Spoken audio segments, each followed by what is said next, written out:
Hey, everybody, welcome into Brainley's Virtual Tour Live. We do have a lot to talk about tonight. Chuck E. Cheese is coming to television.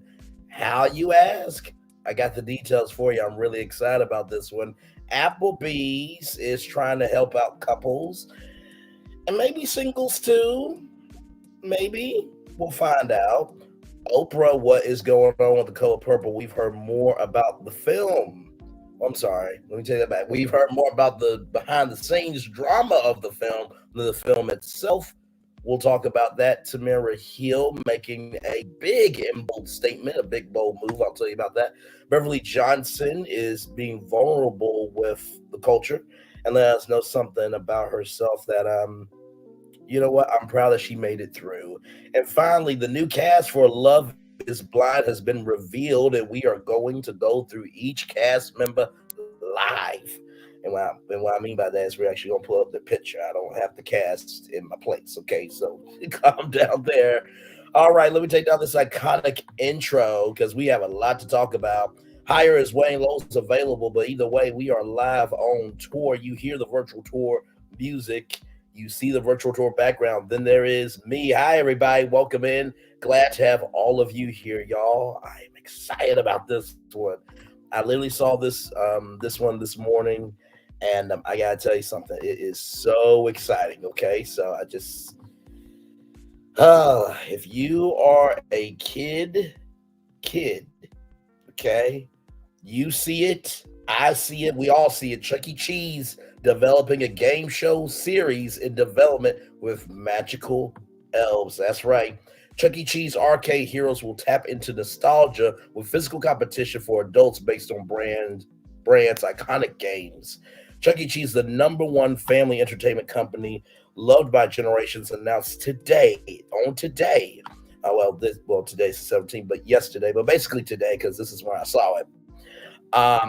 Announced a development partnership with Magical Elves, the leading producer of award-winning nonfiction content, including Top Chef, Brain Games, and Nailed It, to create a game show series based on the brand's arcade experience.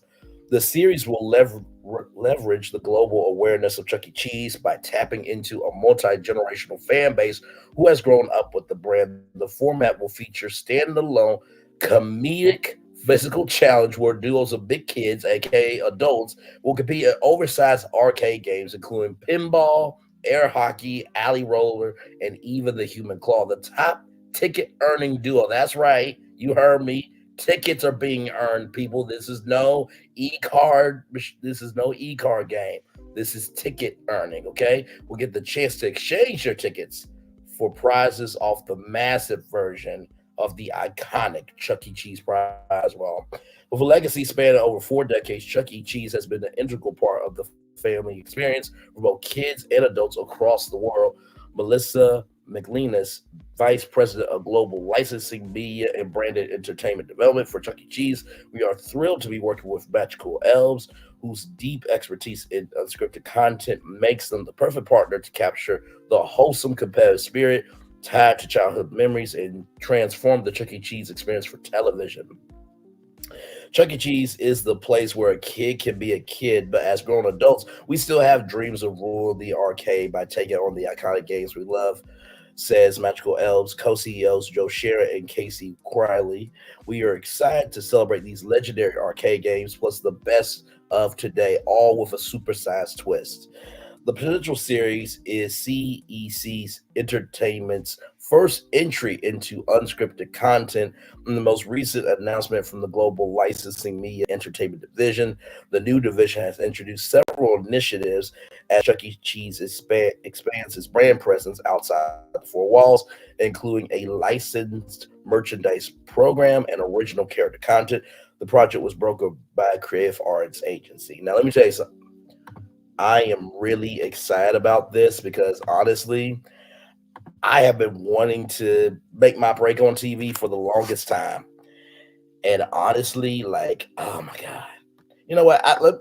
Okay, type of one in the chat if y'all can still hear me. Can y'all still hear me? Because listen, you have not because you asked me. I need a one in the chat because I got to get.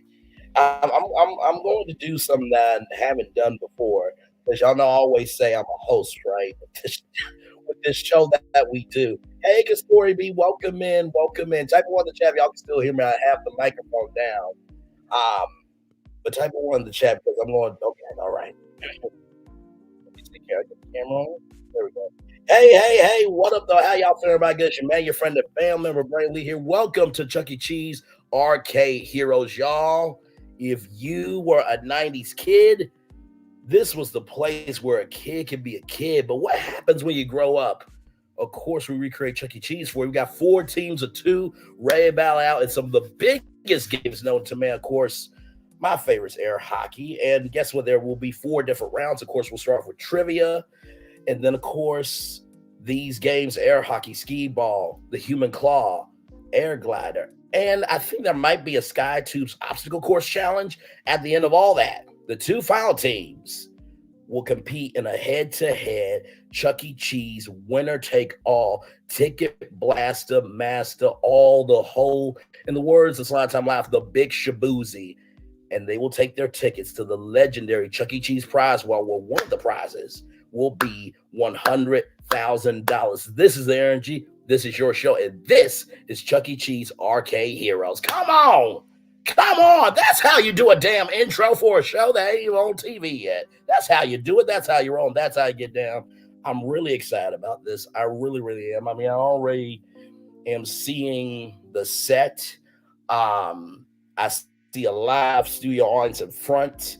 Of course, you got the 3 TV cameras there, and then the stage. Oh my God. I see, the legendary Chuck E. Cheese gold coin where a kid can be a kid up front.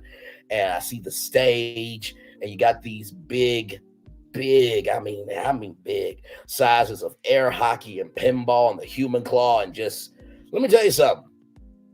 I tried to get in on hosting this thing today. And y'all, let me tell you something. Making your dreams come true is difficult, okay? Because you got to have an agent, this or that. And listen, I need Hollywood to do something for me. Can y'all please not be so lock and key with the opportunities? Because trust me, if you get a celebrity to host this show, it ain't going to be as fun. It's not going to be as fun because you're going to need somebody from the 90s who understands Chuck E. Cheese, who understands the magnitude of the prizes, but also who understands the maximum impact of exposure. This is putting Chuck E. Cheese on prime time TV. So listen, y'all can type in the chat what y'all thought of my intro. Please give me feedback, because let me tell you something. If I could host this show, it would be game over. I would be having fun every single day. Oh, my Lord. Not to mention, like, what prizes are going to be on the wall? Now, of course, we know cash. It's going to be one of the prizes. Trips, maybe a brand new car. Like Deal or No Deal, which I've been watching Deal or No Deal recently because of Deal or No Deal Island. Maybe there might be some prizes on the wall, some dreams that you might have wanted to have come true, that you want to have come true as an adult. And listen, for every team, for every hero, there has to be an opponent. So maybe, just maybe, there could be some little kids to, throw dodgeballs and stuff like that, kind of be the distractors in the game. Y'all, I'm excited about this one. I really, really am. So yes, that is Chuck E. Cheese Arcade Heroes. Speaking into existence, hosted by Braylon Lee, Sunday nights, 8-7 Central, only on the ABC. See, that even rolls off the tongue. Chuck E. Cheese Arcade Heroes, hosted by Braylon Lee, Sunday nights, 8-7 Central, only on ABC. It's a mouthful, but won't you pace yourself saying it? It sounds really good coming out your mouth. I promise you it does. Oh, man. Like, comment, share, subscribe. Miss Cheryl Huff is in the building. Seattle is in the building. Is it cold in Seattle? I'm assuming so. It's cold here where I am. Let me check my phone right now.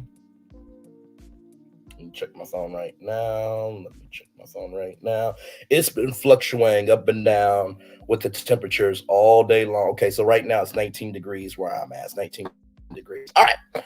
Got much more for y'all live on tour. Here we go.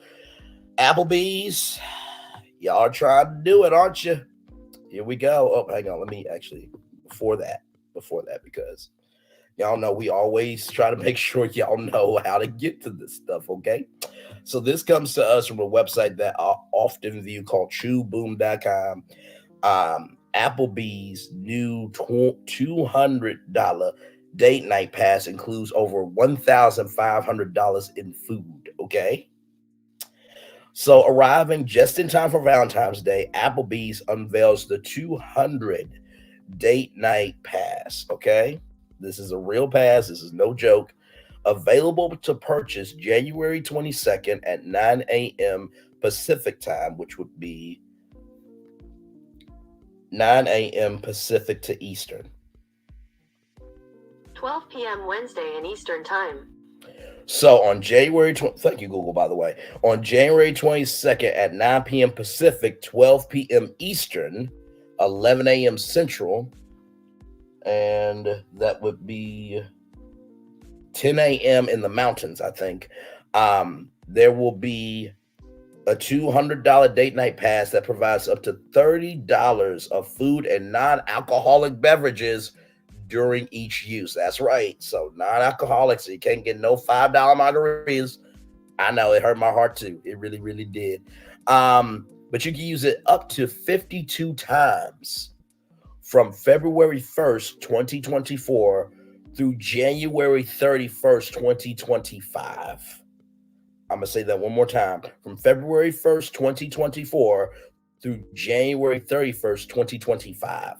That represents more than a $1,500 value. To snag an exclusive pass while supplies last on January 22nd, 2024, fans can simply head over to Applebees.com/date night pass. To enjoy the date night savings, fans can simply present their pass to a server when placing an order at any participating Applebee's grill and bar location in the United States.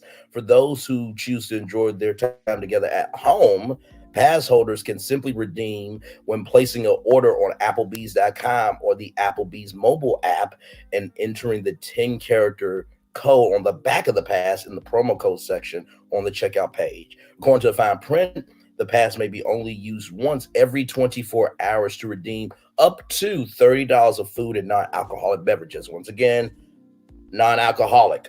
Okay, so you can't get no to-go margaritas. Okay, you can't do that. No credit will be given for a missed redemption. No rollover if single use is less than $30. Okay, so listen. When I first saw this, I'm like, for $200,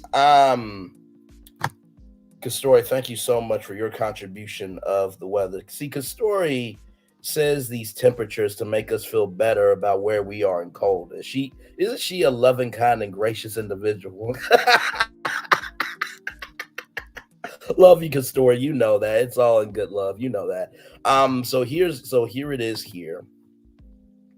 Now, I will say this. Now, if your partner and you both put in $100, that's $1,500 worth of food that you ain't got to really pay for. It's up to $30.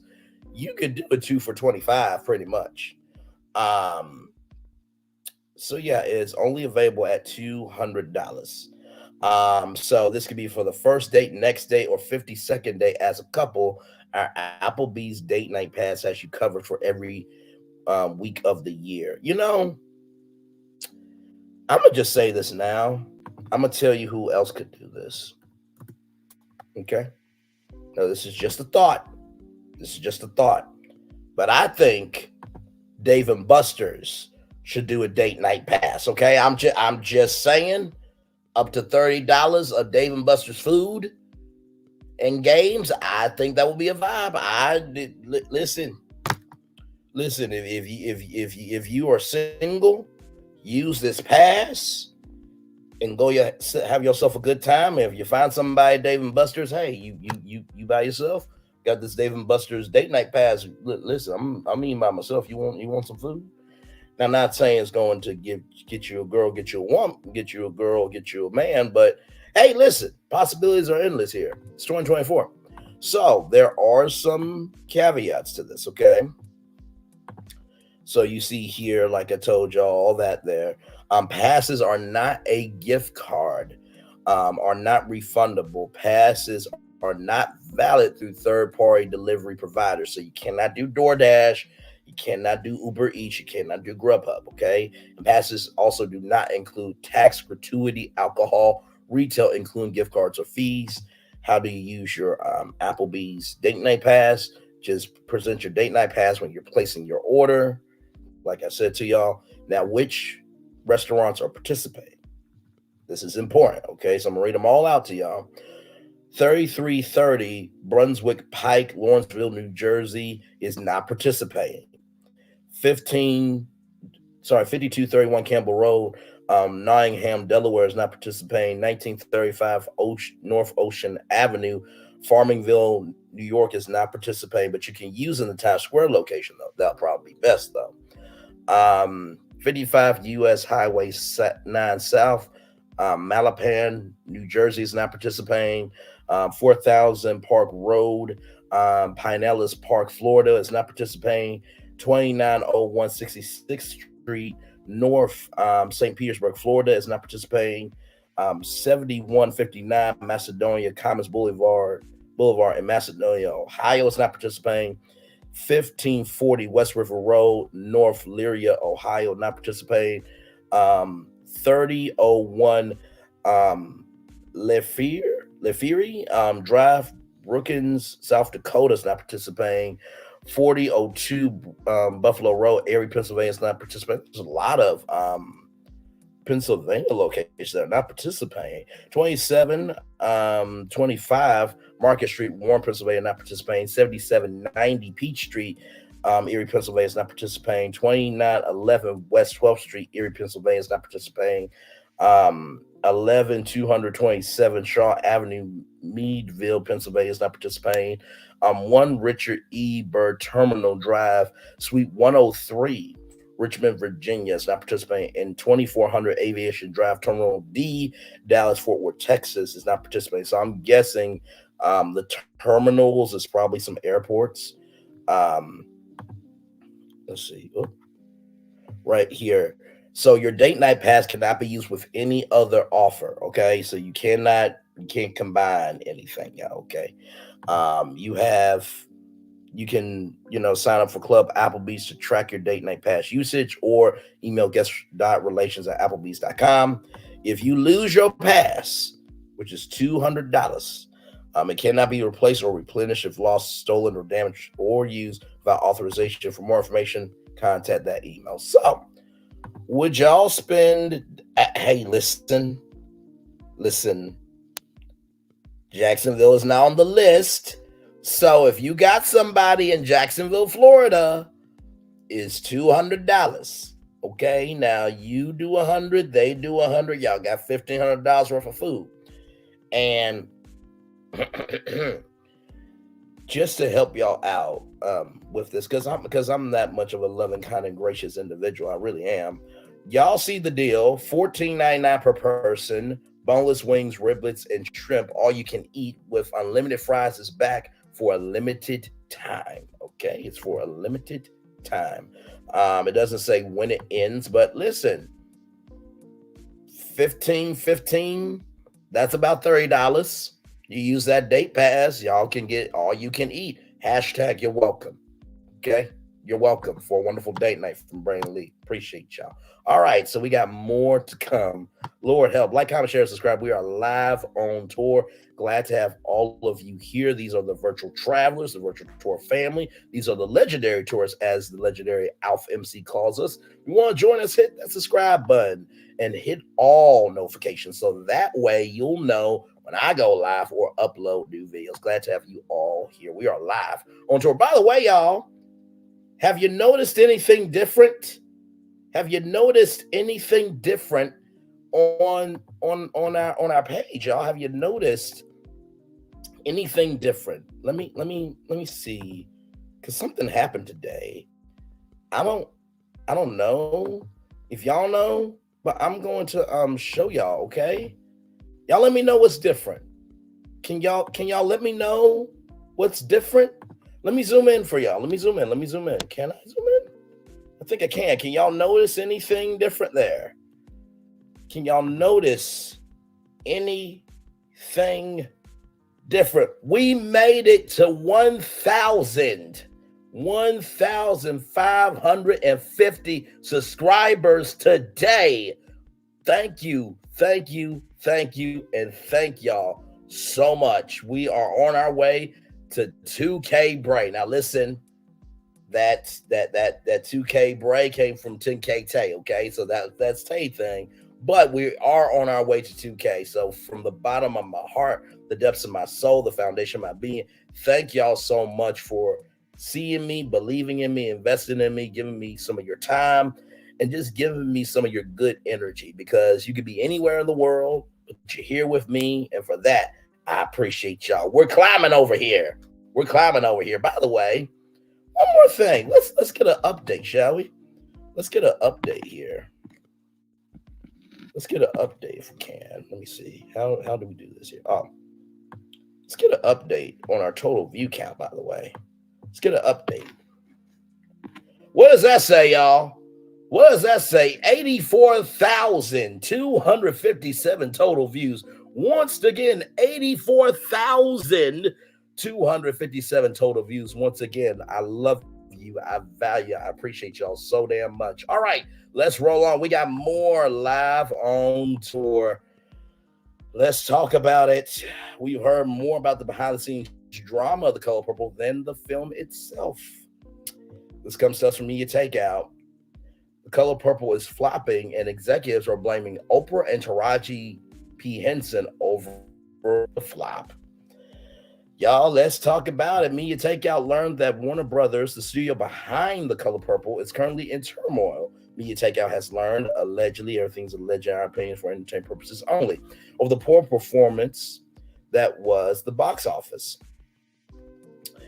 Santa Monica, California, January 14th, Oprah speaks on stage during the 29th annual Critics' Choice Awards at the Barker Hangar in Santa Monica, California. By the way, that is a famous hangar. It used to be for airplanes, but now it's for some of the biggest award shows known to man.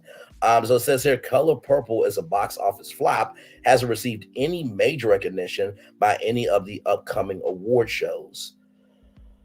Well, Oscar nominations are not out yet, so we gotta wait and see.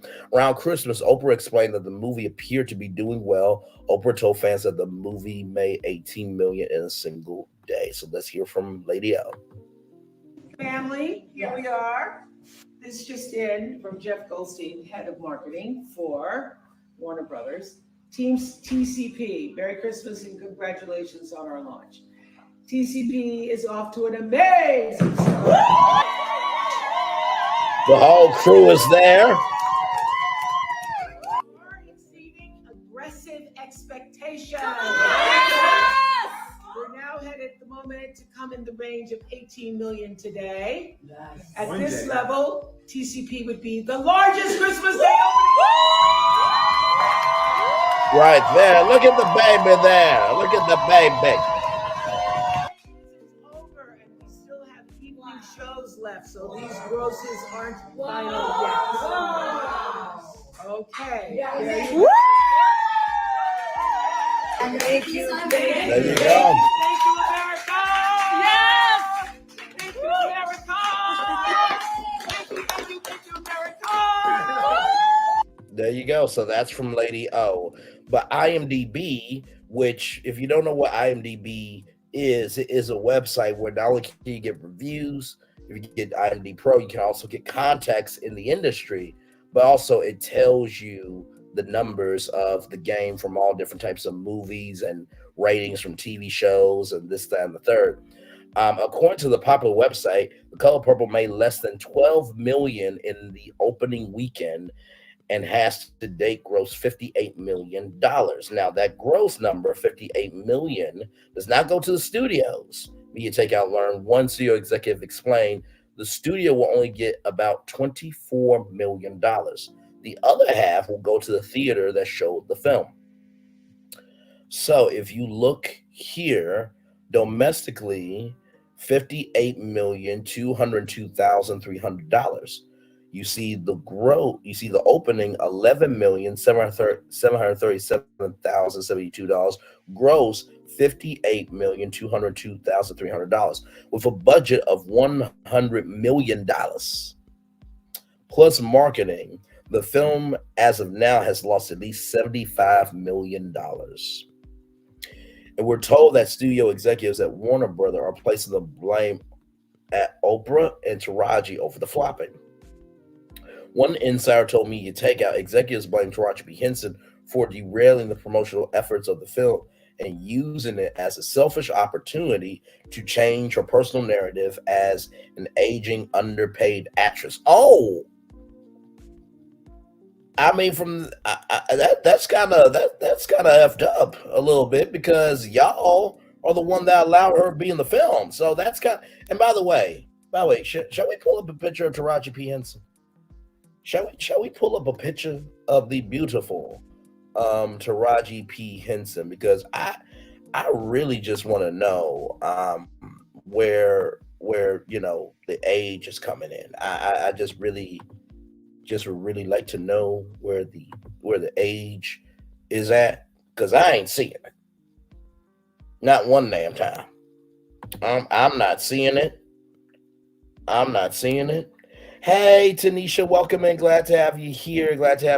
Yeah, I'm not seeing the age. Really though. So that's what we're doing. Okay. All right. So that's what we're saying about Taraji P. Henson. Okay. So basically, they said a aging, underpaid actress. Where's the aging at?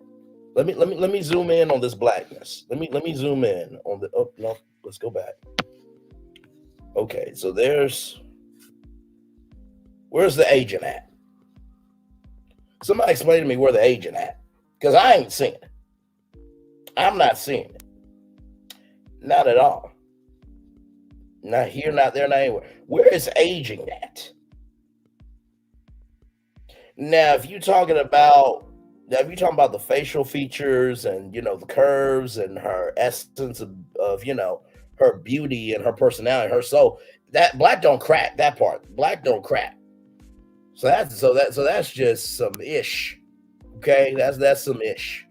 Right now, Taraji P. Henson should be making that bank. Okay, she should be making Oprah bank. Okay, so anyway, Taraji P. Henson during the movie promotion told multiple reports that she's been routinely underpaid. Excuse me, underappreciated in her career. Taraji further explained that at least initially she was not treated properly on the set of The Color Purple. While Taraji's taking some heat, so is Oprah rather for not controlling the legendary actress. The insider told me to take out Oprah should have taken Taraji to the side when she noticed she was taking the promotional efforts in a negative space. The Color Purple was supposed to be the breakout hit for Oprah's Harpo's film studio. Instead, it turns out to be a pretty huge embarrassment for the studio and Oprah. Well, here's the thing, right? My take on this is this. Every movie has always had drama behind the scenes. Nothing is ever clean in Hollywood. Look, why do y'all think they have the cutting room floor in Hollywood? Because now everything gets to air. Now everything gets to be seen, right?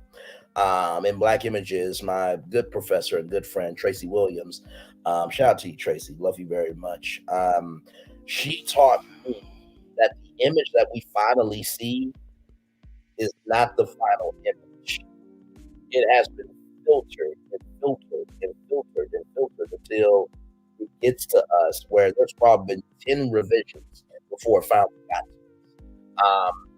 And not to mention too, like, people did go see Color Purple. It was the biggest Christmas Day film, the second biggest Christmas Day film in history. So, and listen, when I heard that they were going to come out on Christmas Day with this, I'm like, who is going to take Christmas Day to go to the theater when it's cold outside and you want to be in the house warm? Little did we know. Listen, they're trying to cover their behinds for underpaying these actors in Hollywood. Absolutely right. I think, fair is fair. Taraji has put in the work, and I don't think it's right for the studios to blame Oprah and Taraji P. Henson. They've both been in the game for a long time. So it's always gotta be somebody, right? But anyway, this is just a report. I don't really believe it. And honestly, too, if you really about that business, then say your name. Say your name, because what ends up happening is y'all remember Black Unvib and how she was called difficult, and that was like the kiss of passing in Hollywood. So this article and media takeout is not really used a lot. And what I mean by that is media takeout is more of a citation in a paper, is not used in the paper, if you follow what I'm saying. So I really don't believe that that's the case with this. Taraji P. Henson will be fine. Oprah will be fine. And guess what? If what Taraji is, if what Taraji P. Henson is saying ain't true, then y'all should be paying the people what they need to be paid. But since y'all not paying her what she needs to be paid, then it must be true to some degree. And if y'all really don't want her talking that way, then pay her her worth. Quite simple. Quite simple. Quite simple. Okay. Listen, let's roll on. We have more virtual tour live coming at you live right here. Okay. So speaking of films, right here.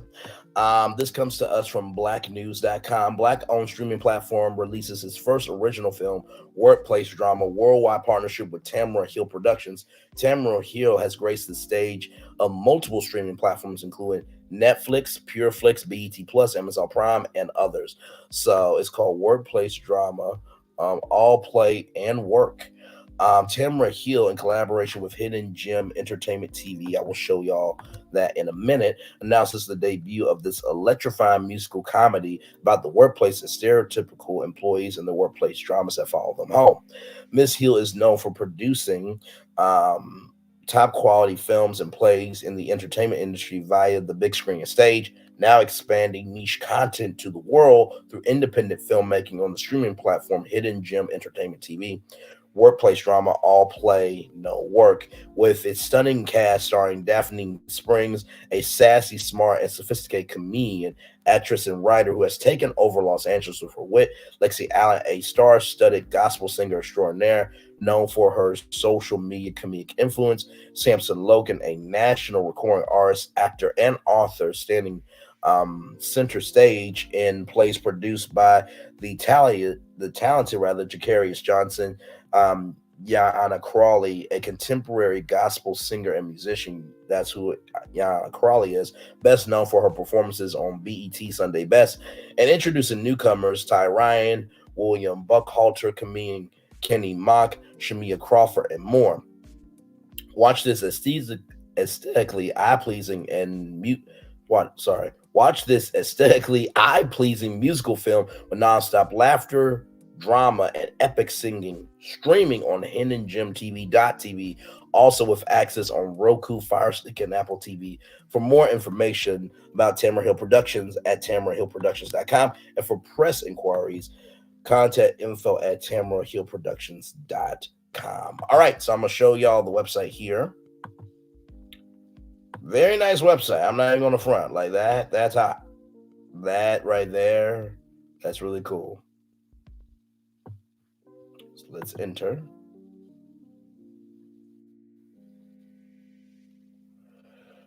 So here is the video on demand, multiple views for $10. That's not bad at all. Got comedy package for $5.99, holiday package for $5.99, and then premium content $4.99 billed annually, and then drama free content with ads. You got urban films, horror, thriller, sci-fi, theater, comedy, music, and gaming, documentaries, TV series, and classic TV. So I'm gonna show y'all their Instagram. Let me see here. Okay, I remember. Now hang on, y'all. I remember this. Hang on one second. We're live on tour, y'all. We are live on tour. Give me a moment. Let's see here. All right, so here is Hidden Gem TV. So it's still new. Right here. Earn $500 for referring other indie filmmakers. So you can submit your film at Hidden Gem TV.tv. So shout out to another black-owned platform there. And then here's Hidden Gem Films, Hidden Gem Entertainment Films, that is. So we are going to watch the trailer right now. Okay, so I'm playing it off of their website. Okay, so don't want to hear nothing.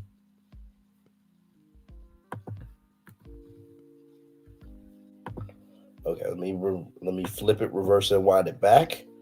Okay, stop. All right, hang on. Here we go. I am not Jesus. I don't cover sins.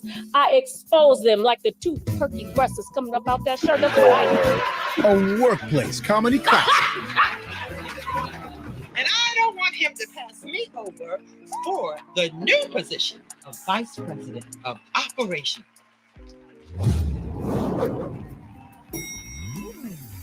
I gotta eat it right out the palm of my hand. Yeah, but what are you eating?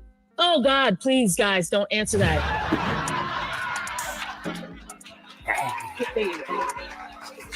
I'll cook the dinner and wash your clothes. Wow. I might have to give him a pass on that whole janitor thing. That has got to be the sexiest thing I've ever heard a woman say. And we definitely don't need no God we can't see. All you need is me. And there it is. Yeah, don't Candace me.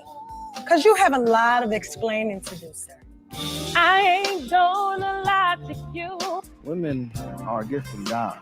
Mad because you couldn't keep your man. From the writer and director of The Matchmaker and Never Heard. Heard him, Stevie. He hit a big step pie. Hilarious workplace drama. A pay-per-view live event streaming on Hidden Gem Entertainment TV. November 17th, 8 p.m. Eastern Standard Time. Access on these platforms. Buy your tickets today. It looks good. Looks really good. Shout out to Tamera Hill for that. Looks like a great cast and a great production there. Y'all can go ahead and Gem entertainment.lightcast.com to see that there. How cool was that? How cool was that? All right, got more for you guys on tour now. This next story, trigger warning to everybody. Saw this today and thought, no, we got to talk about it because at the beginning, middle, end of the day, it goes to show whether you sit high and look low or you're down low looking high, we all are going through something, or we have all gone through something. Supermodel Beverly Johnson got hooked on cocaine during diet. The legendary model says that people in the 70s were led to believe that cocaine wasn't addictive. Beverly Johnson got hooked on cocaine during the 1970s when she was attempting to slim down by eating just 2 eggs and a bowl of ramen a week. The supermodel has confessed fashion industry colleagues used to encourage her to look chiseled to the bone. So she embarked on an extreme eating regimen, which often left her shaking with hunger as well as battling a drug addiction. We were led to believe that cocaine was not addictive. We did not know cocaine was addictive.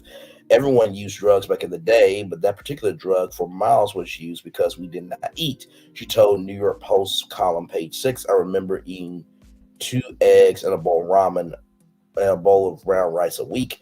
I would be shaking in a cab. I would say, pull over. I have to get a bag of M&Ms.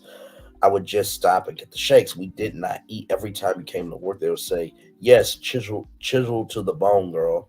Yes, like congratulating you. Nobody really told you the truth.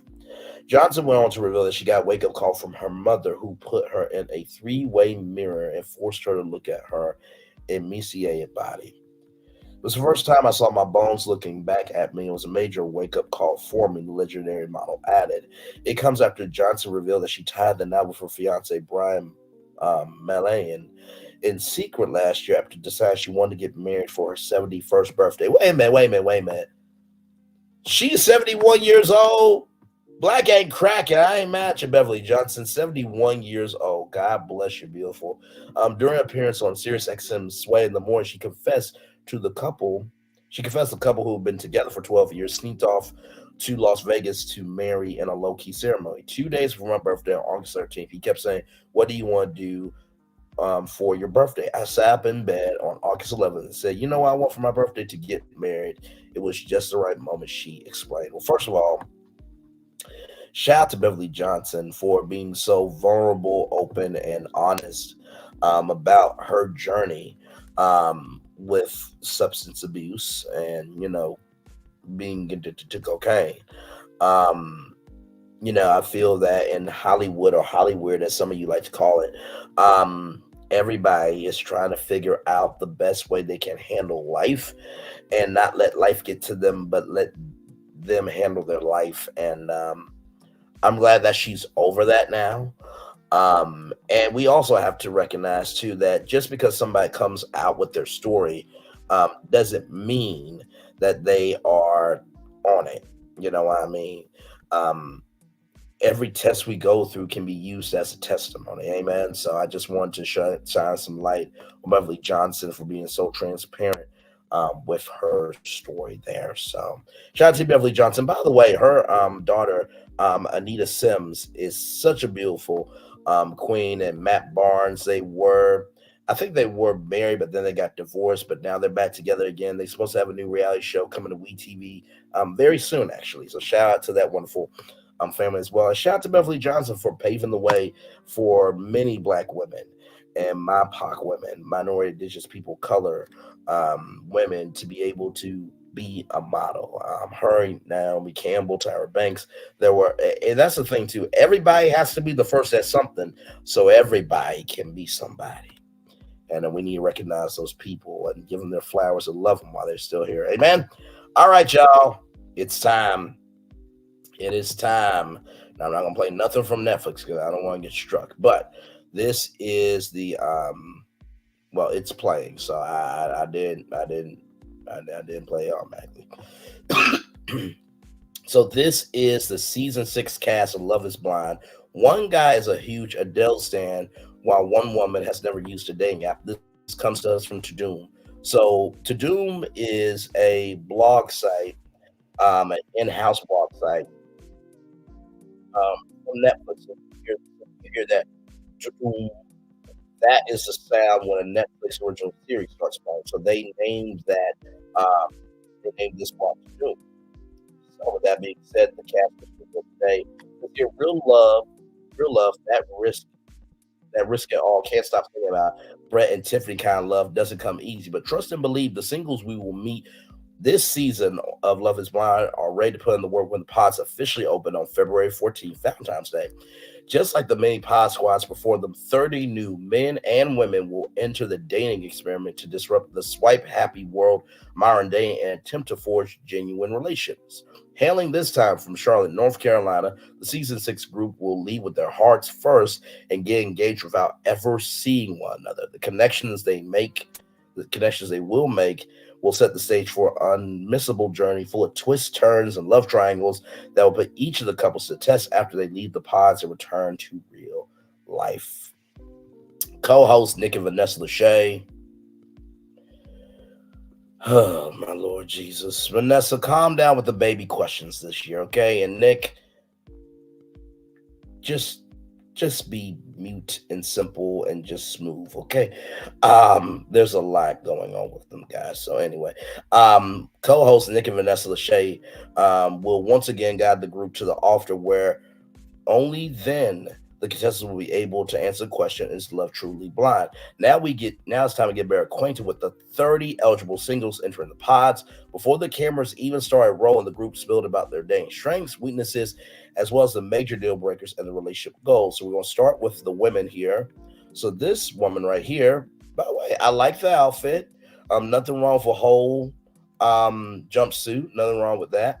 Her name is Brittany, 25 years old. Brittany says here she is still single because she's keeping her standards high. That means not compromising on her strong Christian morals and her distaste for poor dental hygiene. Although 25 years old, Brittany sees herself as wise beyond her years, which has left her feeling frustrated with the casual dating scene in Charlotte. While she's learned to be more patient with potential suitors, she's only interested in a serious relationship that can lead to marriage one day. I'm looking for someone who is strong and is able to provide me with peace in a partner, she says. Life is tough, but being able to roll with the punches and continue to grow together is what I'm looking for. Okay, and she's a senior client partner, so I'm guessing she works at a law firm. Okay. So I get the Christian values, right? I grew up in a full gospel Baptist church, so that means no cussing, no sex, no Harry Potter, this, that, and the third. However, you also are 25, so you have 25 years of life. So I truly believe that the values that you're seeking on reality TV, everybody's a little bit broken, including Brittany. So that should be interesting to see how that journey's gonna go. But hey, wish her well. She does look beautiful, though. I think she'll be fine. All right, this one right here, y'all. Look at the smile. Okay, that teal with that brown skin, that smile. Listen. This is Alexandra, 28, financial consultant. Being single is a choice for Alexandria. Refuses to settle when coming to finding true love. I see such a bright future for myself. I want to make sure that the partner that I choose is someone who adds to my life, she says. As a self-described alpha woman, Alexandria is looking to meet her alpha male match in the pods. Her ideal guy is very strong, confident, and natural-born leader who she can follow confidently through life's ups and downs, but he also must be emotionally intelligent and be able to effectively communicate. Alexandria admits that she'll snap if a guy doesn't close the toilet after flushing. Lord help, but she knows that everybody, including herself, is a work in progress. I'm the most proud of the personal growth that I have made over the last few years to take care of myself first. She says, I'm constantly working on being a better version of myself.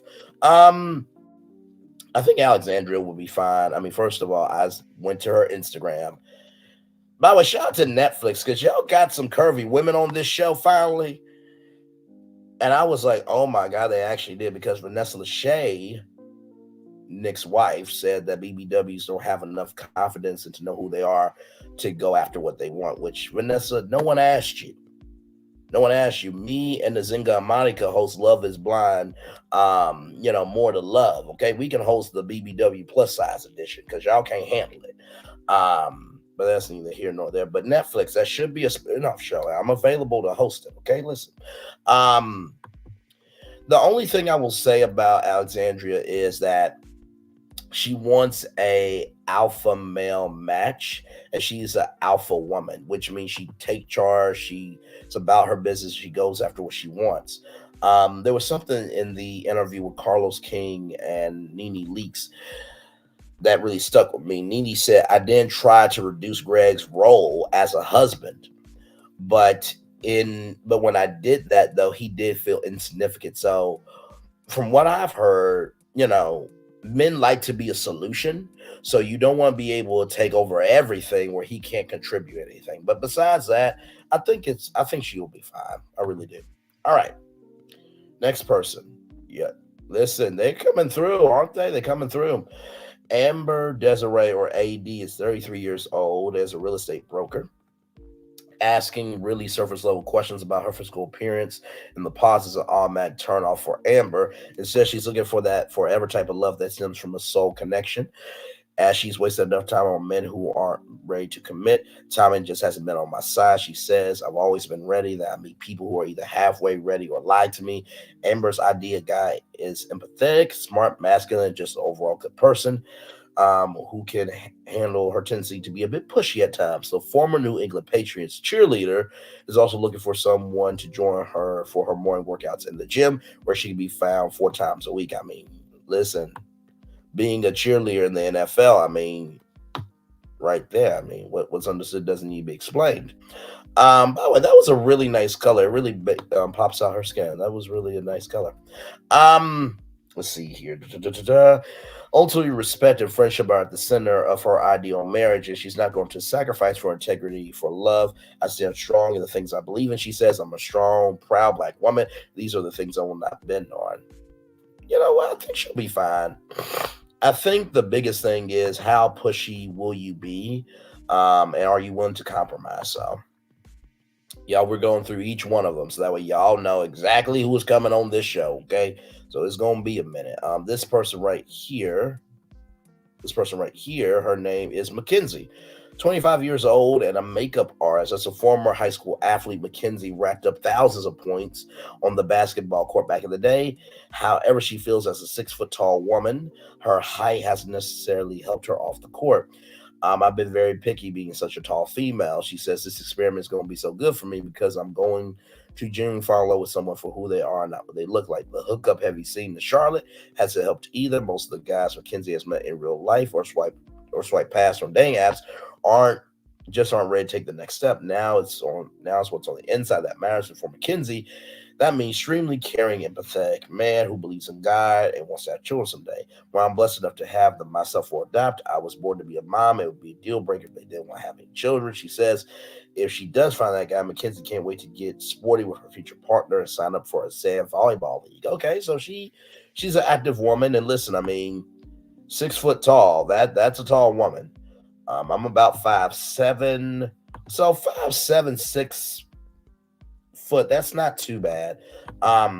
Once again, though, I think believe in God and want to have children someday. There are some men that may not want any kids. So, what will you do if that actually happens? Now, 15 men, 15 women, or 30 men, 30 women. You should be able to find somebody, but what if you walk away from this experience not finding anybody? Are you willing to be okay with somebody who loves you for you, but not willing to give you a kid? But it looks like she's not moving off of that. So good for her. But just when you get on reality TV, you got to recognize that your wish list can change. So, all right, this next person here is Amy C, a PR director. With only one long-term relationship under her belt, Amy knows she's going to need to step out of her comfort zone to meet her person. I want someone who is not only my best friend, but who pushes me to be better every day. She says in the past, if Amy didn't feel a spark in less than 5 minutes, she wouldn't put in much effort. Only 5 minutes? Good Lord Jesus. I missed out on people that could have been good for me because I felt like it was really not worth my time. But now she's turned over a new page to meet the right guy to help her be more vulnerable and let her walls down. While gestures like words of affirmation aren't her thing, food is her real love language. Okay. Amy's an adventurous eater who loves to try new flavors. Sorry, vegans. She said, sorry, vegans. I cannot. She adds, ultimately, however, what's important to Amy is being on the same page about starting a family. I'm definitely would be willing to sacrifice having kids. She said that's a total deal breaker for me. You know what? I think she'll be fine. It was funny when she said sorry, vegan. So she's like, no, I actually like to eat. But with only one long-term relationship, people could see her as, okay, do you even know what you want being here? Because this is for marriage. So, but we'll see. We will see. Okay. Next woman here, she kind of looks like Vanessa Lachey a little bit, but we'll see. Sarah Ann, 30 years old, customer support manager. Sarah Ann is something of a dating unicorn in 2024. I've never used a dating app in my entire life, not once ever. She's been single for the last 4 years.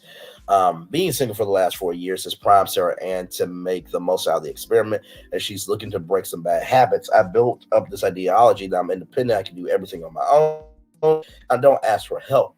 That can be a deterrent to men because everyone wants to feel needed, like I told y'all.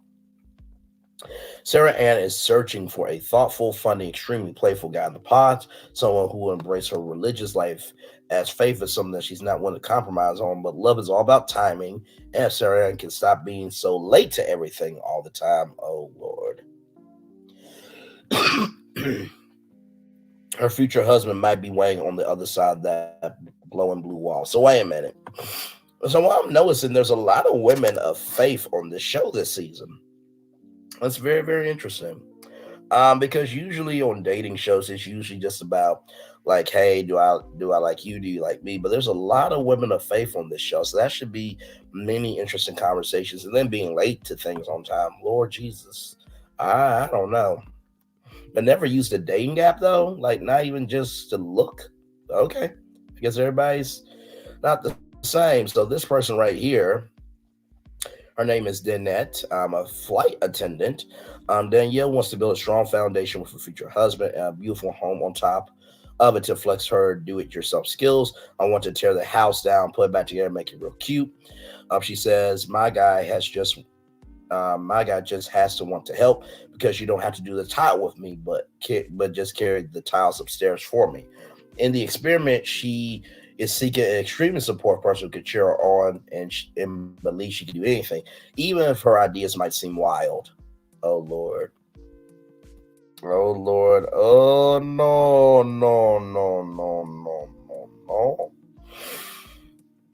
I am unwilling to sacrifice being me, and that's just an all-around crazy adventurous person who is very spontaneous, and she'll give all that energy right back in return to support her partner streams. Because men who are complacent, lack ambition, won't keep her attention for long. But dang that also has a shy side, which is made dang a challenge as she is over super cringy conversations on the apps.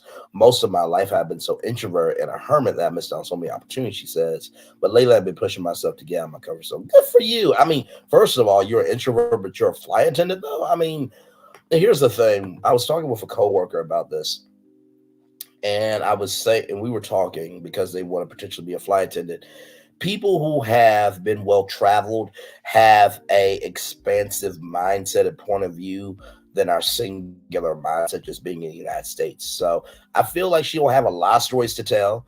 And not to mention too the fact that she is spontaneous and the fact that she is a do-it-yourself person. She probably watches a lot of HGTV as well. I think she'll be fine. All right, y'all. Next person here. Sunny, 34, business analyst. Well, Love is Blind, Sunny is finally ready to tap into her main character energy. I always want to be more of a lead in my story versus a sidekick in past relationships. That's how it's been for me. Sunny says that she hasn't always given love. Sunny says that she hasn't always given her love to the right people, leaving her to pick up the pieces and rebuild all by herself. I've learned that not everybody has the same heart as you. That was a really tough lesson for me to learn. That's why Sunny can't wait to meet a supportive and loving man who is ready to start a family and make her feel special. She is confident she'll be able to spot the real deal in the pots, describing herself as a pretty intuitive person who can easily read others' emotions. Somebody that lies, even if it's a small lie, is a deal breaker for me. She says Sunny hopes that the right guy will be a part for the next chapter. They can travel around the world and take hip-hop dance classes as a couple.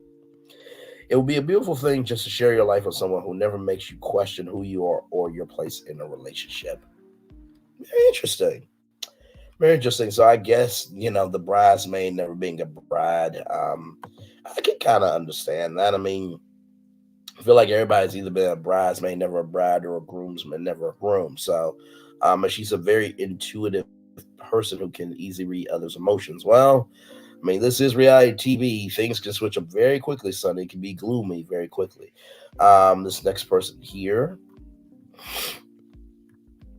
Laura, 34 years old, account director. Laura has tried every other avenue to find love.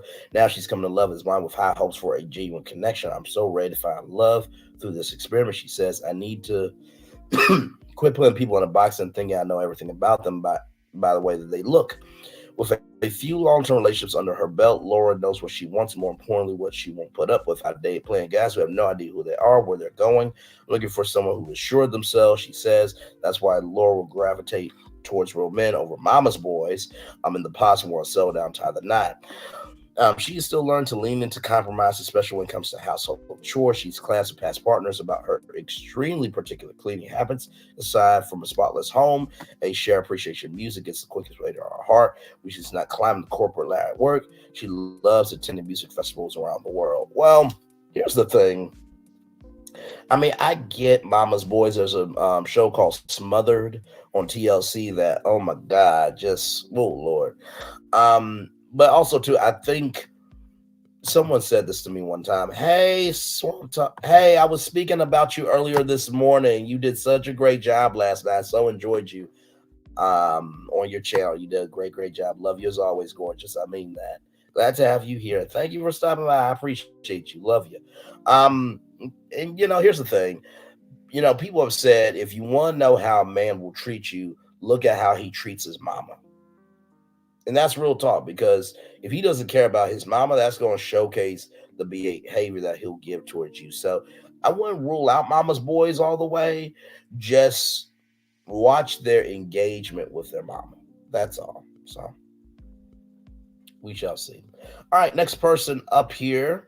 Jessica 29, executive assistant. If you tend to judge a book by its cover, you're likely to miss out on Jessica's really funny and goofy personality. Above above almost anything else for me is a good sense of humor. She says, one thing about me is I'm going to laugh. So that means he's going to be laughing all the time, whether it's be with me or at me, jokes aside. Jessica is ready to push past any reservations and leave with vulnerability in the past, as she's really never given someone the chance to fully know her. If she does forge a connection there, her future husband must not only embrace Jessica, but also her daughter, who comes first in her life. Someone who couldn't accept her daughter will be a total deal breaker and a complete red flag because we're a package deal. She says, as a single mother, Jessica has been completely focused on raising her 10-year-old, but now she's ready to put herself first in this experiment to find the right person to join their loving family. First of all, at 29 years old, shout out to you, Jessica. I think she's the first single mom on the show, if I'm not mistaken. And listen, it is a package deal with me and my mom. Um, Me and my mom, man. That's my ride or die.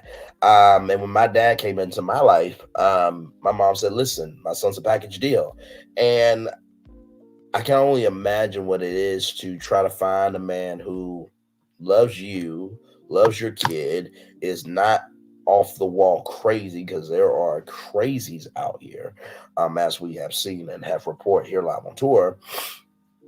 And I think that for Jessica, she is going to try to push past her reservations, but also too, as a mom, use your mom intuition on the show. So I think she'll be fine. All right, next person up here. Yes, y'all, we're going through each one of them, so it's gonna be a long wait.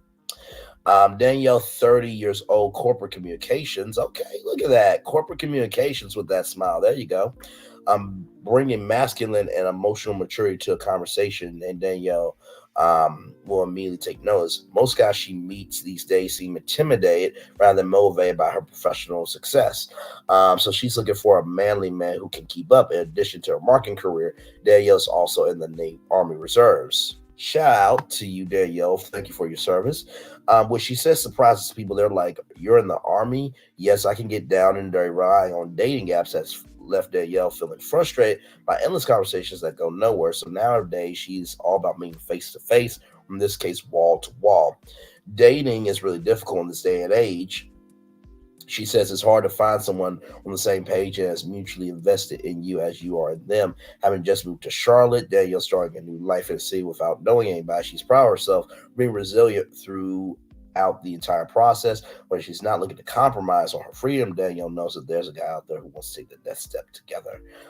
First of all, Army Reserve, shout out to all of our veterans that went in for us to be able to have a comfortable country and society. Thank you all so much for that. And it's a very fine line between what did she say? Masculine energy, emotional maturity. It's difficult because as a man, you're supposed to be tough and strong and this and that, but there is a thing as emotional intelligence. So I really do like Danielle. I think she'll probably be a favorite, for sure. All right, let me see how many more women we got here. We're almost done. We're gonna get to the men here in a minute. Okay, so we're almost done. We're almost done. We're almost done with the women. Next person here is this person right here. Her name is Chelsea, flight attendant and event planner. Love is Blind is a opportunity Chelsea has been preparing for her whole entire life. She feels like she's waited long enough to find her forever person, travel buddy, best friend, and husband. Don't get it twisted. Independence is the key to Chelsea's ideal relationship because her passion for solo traveling around the world. Still, she loved to have someone tag along for spontaneous adventures, especially if he's the one navigating, because driving isn't one of Chelsea's strong suits. Guys who just want to sit around all day and play video games get on her nerves because she's all about going outside, exploring the great outdoors. Other pet peeves, well, she will following too many women on social media, smoking, and love bombing are all red flags for Chelsea.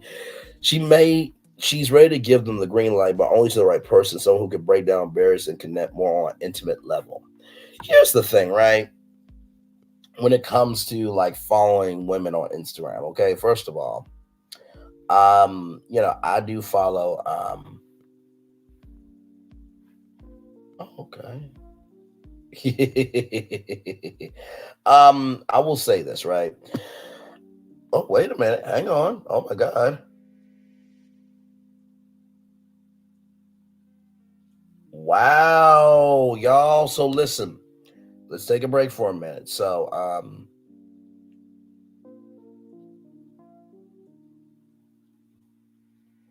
Okay, so y'all remember I told you about Deal or No Deal. I found the executive producer and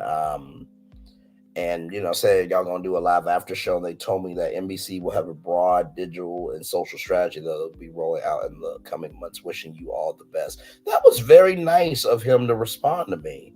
That was very, very nice. That's awesome. I just literally saw that just now. So, but yeah, that was awesome sauce. It's awesome sauce. Okay. All right, let's get back to this. That was a really cool see what happens when you put yourself out there, y'all. You never know what can happen. Let's keep rolling on here. Yeah, so with Chelsea, love the fact that she's a traveler. The fact that she has a passion for solo traveling around the world. And also too, being a flight attendant definitely does help because for one, you get your flights paid for. Listen, you utilize your friends. Don't use your friends, utilize them. And also too, I feel like being an event planner, she's probably looking for a guy that maybe can kind of take the weight off her shoulders a little bit. Because event planning is so huge. You got to handle the whole budget, catering, microphones, lights, sound, and everything else depending on the event. So yes, indeed, I think Chelsea will be fine. Okay, next person here, Amy 28, e-commerce specialist. Modern romance has left Amy feeling hopeless about finding love. I don't go on dates. I literally work and hang out with my friends and family. She says I don't have the patience for the apps. I feel like they're just be super superficial. She's more than ready for the experiment to kick her journey and find a soulmate into high gear and break down her walls. Amy is particularly drawn to creative types. She learned how to play the ukulele during COVID and spending her weekends singing karaoke and would love to find somebody to collaborate. Collaborate, huh? Okay. All right. All right. Listen, collaborations. And share their passions. Above all else, Amy's future partner must not only get along with her family, but also establish a really good connection with them and her culture.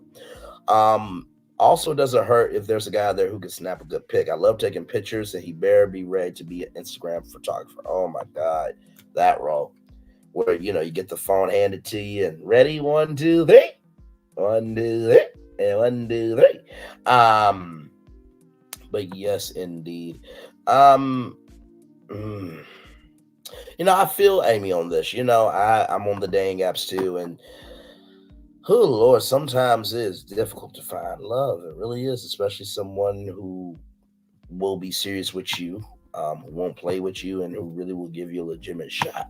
So I feel Amy on that, and best thing I can say you, Amy, is just dig into the experience. If you find somebody, you do. If you don't, you don't. And I feel like most of the time with dating shows now, the real connection with the person happens off the screen rather than on the show. That's just me. Okay, next person right here. Amber, 31, medical device sales. Prior relationships have made Amber realize just how integral trust is to a genuine partnership. That's a big thing that I haven't gotten in the past. A deal breaker will be someone who has cheated. Getting along with her extremely tight-knit family is another non-negotiable, as Amber FaceTimes them almost every single day. Falling in love, sight unseen, might be a bad risk, but dating guys on Hinge is just as daunting for Amber, who wants to spend her life with a compassionate, confident man. This opportunity is amazing because it removes what we don't like about the dating world nowadays. She says it's all about really getting to know somebody for who they are to the core, which is what makes a relationship last. So talking to your family every day, that is good. I think family bonding is important. Getting to love them is important. I think it'll just be how much time you spend with your family because, if there's no room for him, then what's the point of him being in a relationship? But I think he'll be fine. I think he will be just fine. Okay, let me refresh this. Let me see here. All right. Gonna keep rolling on here. Yeah, this is the last woman here. Ashley, 32 years old. I love the hair there. Very nice. Beautiful smiles on all these people. 32 years old, nurse practitioner. Ashley has a type, and it's the pretty boy player who doesn't treat her right. Mm-hmm. Yeah, good guys who are nerds and who save themselves, other themselves by themselves, and love on people who they want to love on. They get passed up. Never fails. Never fails. Never fails. Now she is ready to make different dating decisions to only meet men who will uplift her. My past relationships, guys have felt I was too good for them because I'm goal oriented. She says, I refuse to be someone that dims my light ever again. Finding a considerate, positive gentleman who puts her first is a priority moving forward. But hey, if he happens to have a sparkling smile, it won't hurt because Ashley's biggest fear is that his teeth aren't going to be nice. Wow. Okay. She's also had to learn how to be more considerate about respecting other people's boundaries. The world does not revolve around Ashley, contrary to popular belief, she says. I'm a little bossy. I don't like being told no, so hopefully she'll be able to find a guy to say yes, as love is the one thing missing in her life. I literally have everything. I have the dog, the house, the career, the family. I just don't have my person, she says. And that's why I'm ready to go head first into this experiment. Okay. Biggest fear is that his teeth is not going to be nice. Well, listen, that is up to him to keep his teeth maintained, but I am proud of you for recognizing that you only deserve men who uplift you. And she's a little bossy. She don't like being told no. Ooh, I don't know if she's ready for reality because it's a lot. Okay, so those are all the women. I think the women in this group are very diverse. There's going to be a lot of different stories to tell, and what I really do like is that we see more diversity of not just skin color, but we see more diversity in terms of what women believe in. And I think that Love Is Blind is one of those shows where it really does showcase love in a different format. I mean, I have my own dating show concept that I will not reveal on YouTube because it is so fire. That I hope to get in the industry and actually produce it and host it full time. It's that good. I honestly think it can beat The Bachelor. I really do. But listen, all in due time. All right. So those were all the women. So I think it was 15 men, 15 women. So now we're getting into the men. Okay. Now we're getting into the men. All right. This first brother right here, Matthew, 37, senior financial advisor. Matthew knows he's been emotionally guarded when it comes to past relationships. That's why he's choosing to confront his issues head on with his blind. When life presents you with an opportunity, which takes that weakness and exposes it, how can you turn it down if it's really important to find that special someone? If he can tear his walls down, Matthew's looking for an intelligent, caring, considerate, hardworking, and driven woman in the pods who won't mind his boxer dog sleeping in bed with them. But he's ready to put it all on the line to meet his perfect match. Adding, I don't think there's anything I want to sacrifice to find the right person. My commitment to this experiment is evidence of that. Shout out to you. 37 years old, almost getting close to 40. At least he knows what he wants and that he's been emotionally guarded. Shout out to him for recognizing his emotionality. Hey, for people, welcome in. We're just going over Love Is Blind, going through all the cast, went through all the women. Now we're on the men. We're starting with Matthew here. Glad to have y'all here. Like, comment, share, subscribe. Glad to have you here. The boxer dog sleeping in bed with you and your girl, I don't think that's going to work. That's why they kind of have their own doghouse. There's this one Instagram content creator that they built this doghouse and they used the dog for like skits and stuff like that. So I think he'll be fine. But shout out to him for recognizing his emotional intelligence and being vulnerable to say that. All right, next brother right here. Kenneth, 26 years old and a middle school principal. At 26? Yeah, I wasn't being a middle school principal at 26, no. Kenneth's relationship with God and his family comes first. He's looking for a partner who aligned on making both a priority. Those two things are very pivotal to my existence and being able to navigate life. He says his perfect woman is caring, compassionate, extremely compassionate, intelligent, nurturing, and most of all, just authentic to who they are. Kenneth immediately take notes of self-serving behavior, which is a major turnoff, a red flag for me, is when I see no signs of empathy or compassion. He says, as a middle school principal, those qualities naturally come to Kenneth, who now is at a stage in his life to let a woman give them back in return. I want to find someone who I can see and say, I love you for you, you love me for me. He says, one that is secure, we can build off of that foundation. Very wise for 26 years old. Very wise for 26 years old. I'm the same way. You know what I mean? I am a Christian. I believe in God, but also too, I also understand not everybody's relationship is strong. You know, I mean, Kurt Franklin did an album called "Losing My Religion," and it's more about your relationship with God. So as long as my partner has a relationship with God, then I'm fine. You know what I mean?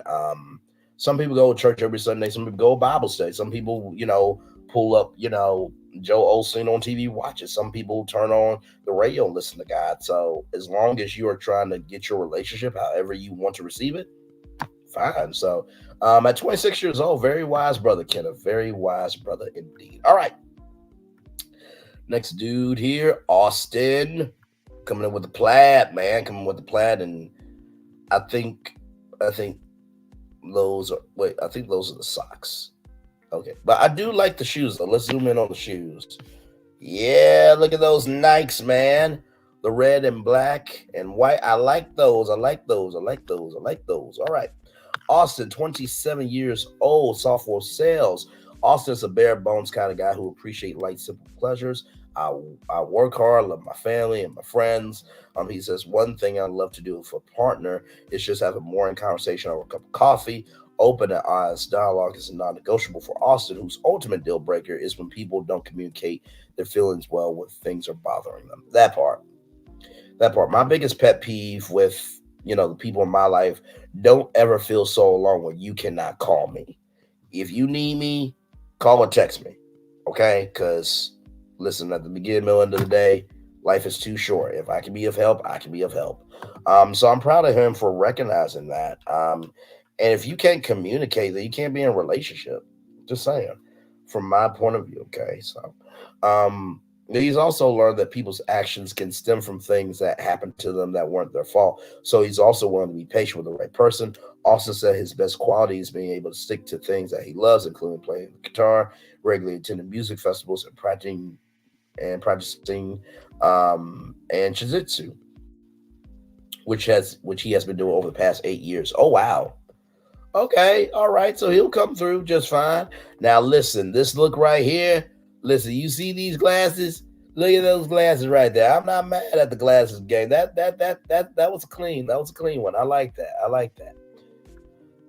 Now the shoes, I'm a little perplexed by because I'm just like,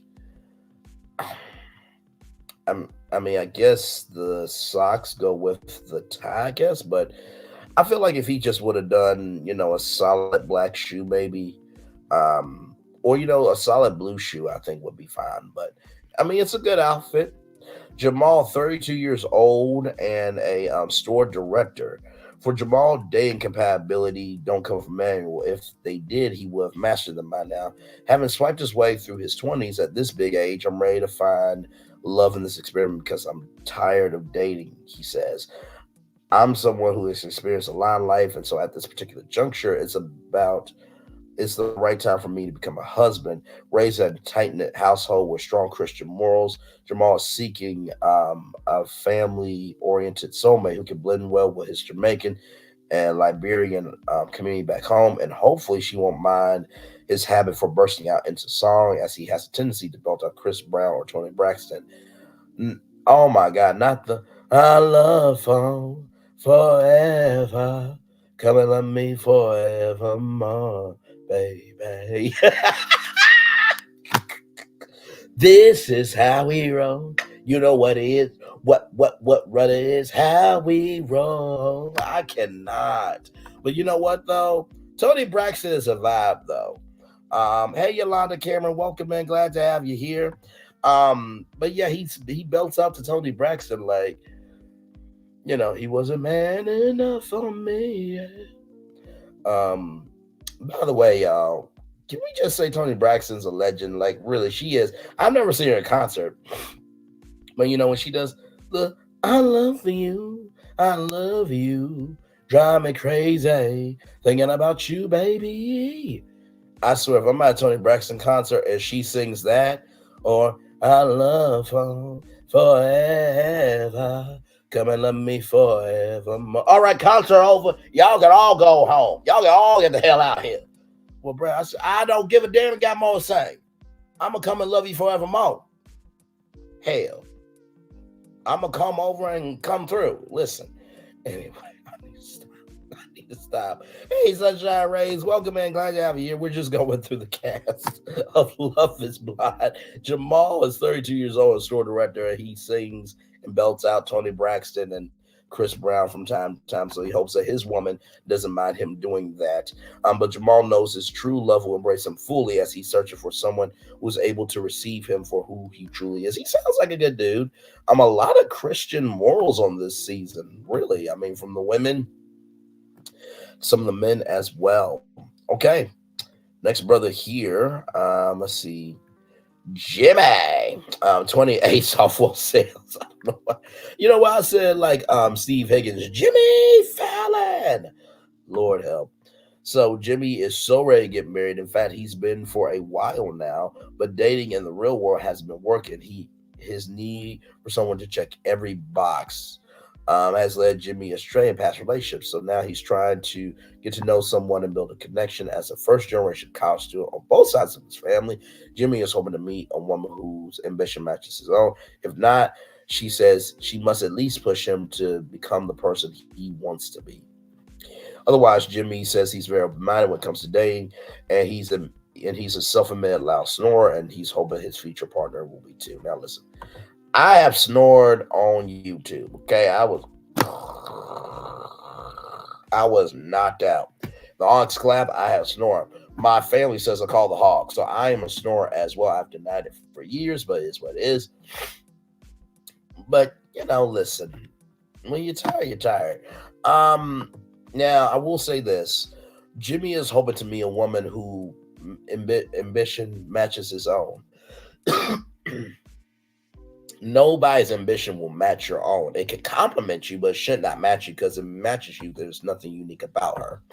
And if not, he says that she must at least push him to be the person that he wants to be. You have to do the work of who you want to be for you.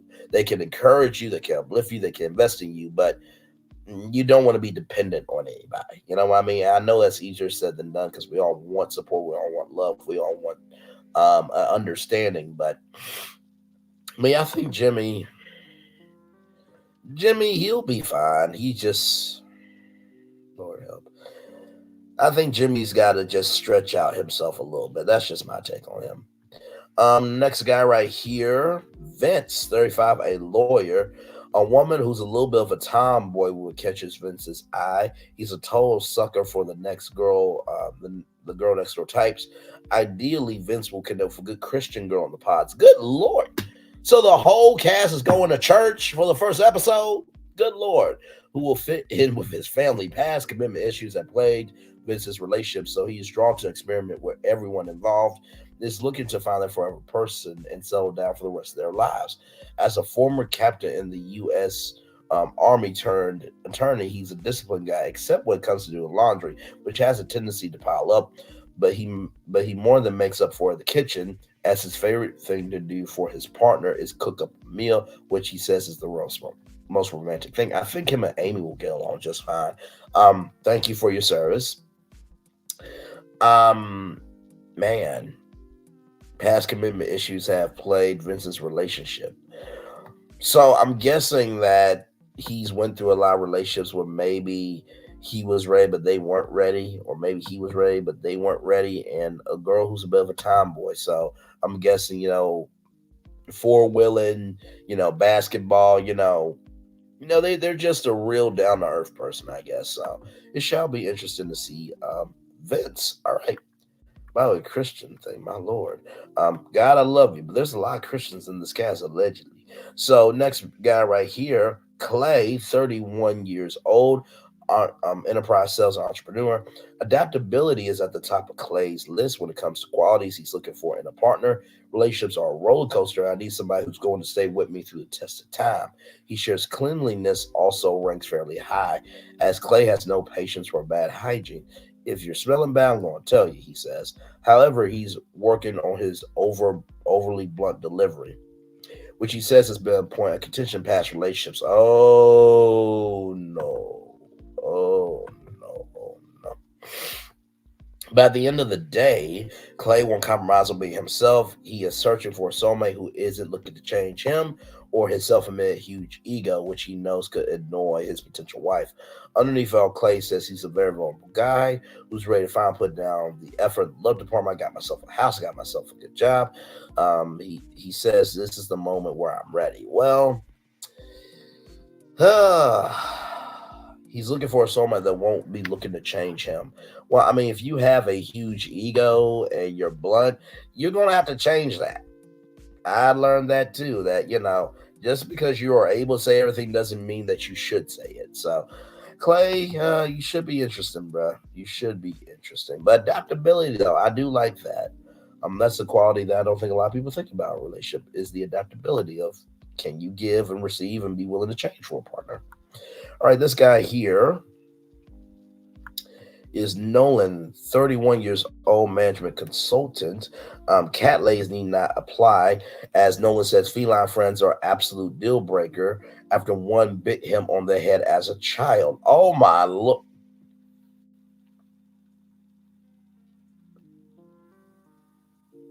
A cat bit him on the head as a child.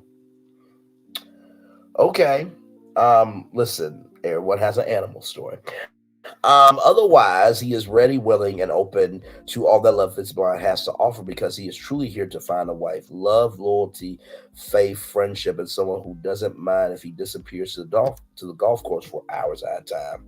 Are the qualities that he's most attracted to in a potential partner. I want someone that loves love as much as I love love. He says in Nolan's past relationships, his overly high standards have been a deterrent, but he just won't put up with anyone who's not serious about their future. That's why he's not playing around with pods. And I really hope that there's someone on the other side of that wall who's looking for a husband. Who am I disappearing to the golf course at 4 hours at a time? I mean, listen, I get it, but also women want to feel wanted as well. So if you're going to the golf course like 3 hours, 3 times a week, that's a little much. You know what I mean? But everyone has a vice and an outlet, I guess. His overly high standards have been a deterrent. Well, we shall see what they are. Next guy up here, Trevor, 31, project manager. Trevor has experienced many phases throughout his 20s, hookups, messing around, not taking relationships seriously. But now he's done with all that and ready to commit to his forever partner. She must be driven as he is because a red flag is someone who has no goals. He says if she can keep up with his physical fitness routine and nor his bad habit of chewing ice while watching TV. How hard do you chew the ice, Trevor? Trevor is looking forward to start his next chapter with a wife and his 3 dogs who are like his children. Trevor has a major soft spot for kids as he worked as a caretaker for children with disabilities directly out of college. Oh, very nice, brother. Very nice. I'm very patient with them, he says. I love interacting with kids with special needs. I've worked at camps with an array of kids with Down syndrome or on the autism spectrum. Shout out to you, Trevor, for doing that. We need more people like you, good sir. I think this is actually a good profile just from, seeing this. Now, chewing ice while watching TV. Now, I don't chew ice while watching TV. I don't. Now, I may, good sip on a good Moscow Mule margarita, but chewing ice, no. Plus, not that, like, chewing ice while you're trying to hear the TV and stuff at that point, just get some wireless headphones for the TV, and there you go. But Trevor should be fine. Seems like a good personality.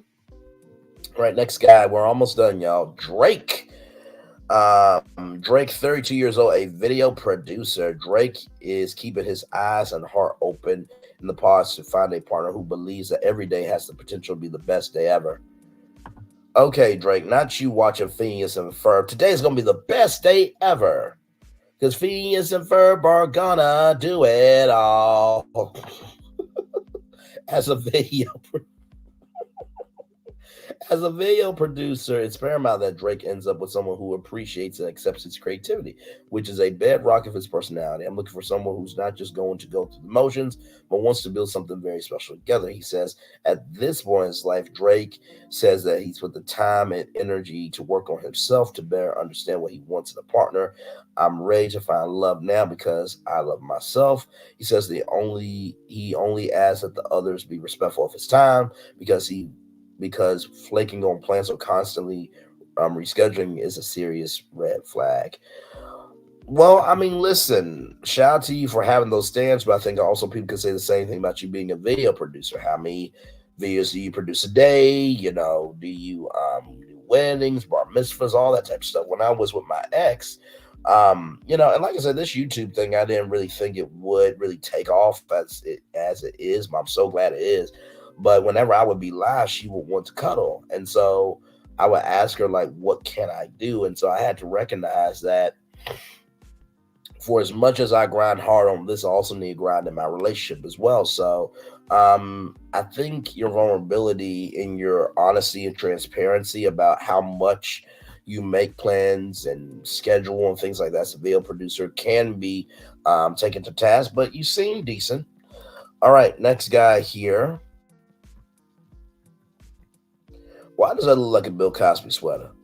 Just why? Anyway, but you know what? I will say is I do like the fact that the sweater matches the watch. I will say that's kind of cool. All right. So Ariel,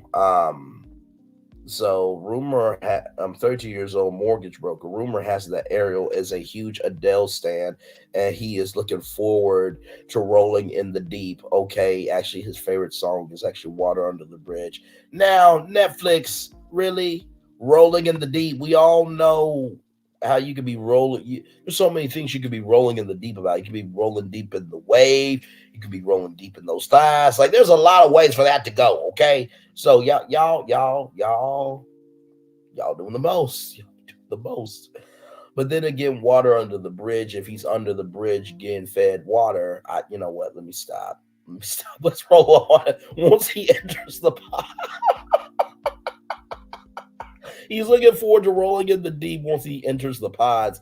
He's searching for a love for the ages in this experiment. Now that he's getting sold both professionally and financially, I'm at the point in my life where I'm getting ready to take the next step. He says, I've always wanted a family. I think now's a good time to start that beginning process. And while he's serious about finding a life partner, Ariel knows that my joking around more often than not gets a lot on people's nerves. So he's hoping to meet a hardworking, dedicated, and just overall easygoing and funny woman who, much like his favorite singer, doesn't currently smoke cigarettes. Okay, so he doesn't like smoking. And listen, I also get, how having a jokey personality can be exhausting, especially when you're trying to be serious with somebody. But also, too, like, the way I look at it is I don't want to come to you with negative energy if you already had a bad day. So I feel him on that. All right. Next guy up here. This guy right here. I like the matching shoes with the suit jacket. Jeremy. I guess that's how you say it. Jeremy. 32 intro logistics. Jeremy says he has 2 speeds, couch potato, and doing something outdoorsy. He's looking for a partner who can match his energy on both fronts in hopes of building a full life together someday. A day routine is a big priority for Jeremy, who perfect match can join him in his daily ritual of working out and being physically active. Sleep is just as important, but Jeremy hopes that snoring like a freight train won't get on his partner's nerves. I love the vulnerability in this cast. Like, you know what? I snore. It is what it is. I eat ice cream on Friday nights when I have nothing else to do. I love the vulnerability. Ultimately, he's hoping to forge a life-changing and authentic soul connection with his future spouse, as he has done with superficial dating practices on the apps and social media. A deal breaker for me in a relationship is someone who is not just genuine. I agree with that. You know what I mean? If you're not genuine, you shouldn't be with me. I shouldn't be with you. And couch potato versus doing something outdoorsy. I think, I think that will be determined with the conversation. You know what I mean? Because what you may think is outdoorsy and what someone else might think is outdoorsy may not match up. So, all right, next brother here. Okay. Dion, 27 years old, software sales. Dion says his Love Story soundtrack will be an early 2000s R&B song. As a DJ in his off hours, Dion has always invested in his passion for music, and he would love to duet with the woman of his dreams, all making albums for hours and hours. I can talk to you for hours, saying talk to you for hours. Wanna give you my flowers and some champagne towers. I can talk to you for hours, or champagne towers. I can talk to you for hours because it's me who gets devoured. That type of energy. Okay, I'm here for it. He's seeking something beyond a physical connection. Now, like having a best friend so we can finish each other's sentences. His communication skills are something he really prides himself on. But be warned, he has zero tolerance for people who talk down or gossip on others. You can make Dion crack with a smile, better yet laugh at his corny jokes. You'll immediately catch his attention, but don't be fooled by his particular sense of humor because he's extremely serious as well, particularly when it comes to me, his soulmate. First of all, shout out to you for recognizing the best decade of R&B, 90s, 2000s. He has a zero tolerance for talking down or gossiping on others. I will agree with that. I don't like talking down to people. Either, but sometimes people do need to be handled disrespectfully, especially when they're doing the most. And talking about others, I feel that we definitely do have to do better at protecting each other, as I often say. If you're going to talk about the bad of me, also talk about the good of me too. So Dion seems like a solid guy. All right, next person here. Ben, 34 years old, cloud solutions architect. Ben has been pretty at peace over the last few years, enjoying the freedom to do whatever he wants, whether it be swing dancing, Muay Thai, boxing, or even a solo cooking class. But he's ready to risk it all for the right person, because without an actual connection and partner, you can't experience true joy. The pause, he's hoping to come across that once-in-a-lifetime kind of chemistry that will push him to open up and let his guard down. I want someone to add value to my world and add value to my peace. Ooh, I like that. Add value to my world and add value to my peace. He says that sharing that his ideal partner around would join him on walks with his beloved dog and in fitness classes. His biggest challenge in the pods might be using humor as a defense mechanism. As Ben knows, he can be too sarcastic for his own good. But should the right woman be waiting behind that wall, Ben has already started preparing for the next phase of life. I work for home because eventually I want to be around my future family 24/7. First of all, shout out to you for having diversity, swing dancing, multi-boxing, and solo cooking class. And he believes that without actual connection and partner, you can't experience true joy. I will agree with that, but disagree. Everybody who's together ain't happy. Everybody who's single ain't sad. You know what I mean? So I think that's in the eye of the beholder. But being too sarcastic for your own good can get you in trouble, especially when it's an emotional moment. You crack a joke, you know what I mean, or we try to be too blunt. I've been there. But yeah, so Ben should be interesting. All right, let's see how many more guys we got. Okay, this is the last one. Right here. Johnny. Here's Johnny. For those of you horror fans, I know where that's from. Anyway, 28 years old, account executives. Johnny has tried to find the one through dating apps and grocery stores, and yes, even on blind dates. but has had trouble forming anything beyond a really surface level connection. So he's coming to Love is Blind to tune out all the distractions and dig deep. Independent women, please come to the front because Johnny is attracted to people who stand on their own 2 feet. He's also hoping his forever partner will join him on the slopes. He's an avid snowboarder who almost hits the mountains every weekend and in the skies as he has dreams of learning how to fly a plane. Oh, that's really cool. That is really, really cool. I've never been snowboarding before because there's a thing called balance that you need, and I don't have that. I have balance in other areas, though. Let me stop. Anyway, but Johnny has his feet fully planted on the ground when it comes to love. Adding, I'm not just some 27-year-old kid. I'm an adult now, and I want to see what it takes to make this experience work. I understand what he means by being a 27-year-old kid because sometimes when, being a 29-year-old kid, but being a 29-year-old man, when you do speak, to 35, 40, they're like, oh, you still wet behind the ears. I'm like, listen, I can throw some intelligence your way where your brain will be wet. Keep playing with me. So I think he just wants to be respected. So that is your cast of Love is Blind. I think the guys also too stand 10 toes down on what they believe in, and it seems like it's a lot of diversity in the cast. So I'm gonna turn off my camera because I did the whole show for an hour. Woo! Good Lord Jesus. Like, comment, share, and subscribe. Glad to have all of you here. I'm gonna drop the link now. If you guys want to come on up.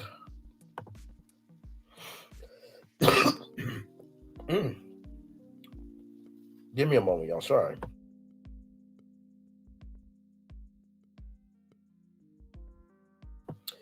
All right, I am here. Let me just say hey. And hey again. LOL. All right. There it is there. The link is pinned. Y'all see the topics there. We got Chuck E. Cheese coming to television in a primetime game show. We got Applebees with a date pass coming up. We also have Oprah and Taraji P. Henson allegedly being the reason why The Color Purple is flopping, allegedly. Tamera Hill has a new movie, a new workplace comedy that's on Hidden Gem Entertainment. Beverly Johnson admitted to being on cocaine as she was on a diet. And then, of course, we went through every single cast member on Love is Blind. So there is that, guys. So like I said, feel free to come on up on any other topics that we talked about tonight. Or if you just want to come up and just hang out with me, if you got something to say, definitely would love to hear from you. So glad to have all you here.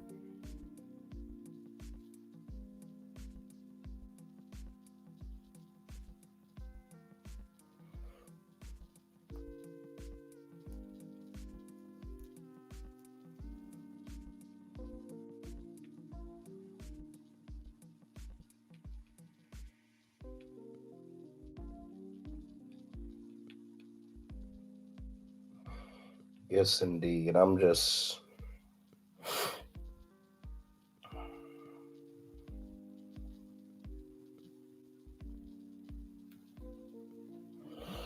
here chilling out, y'all.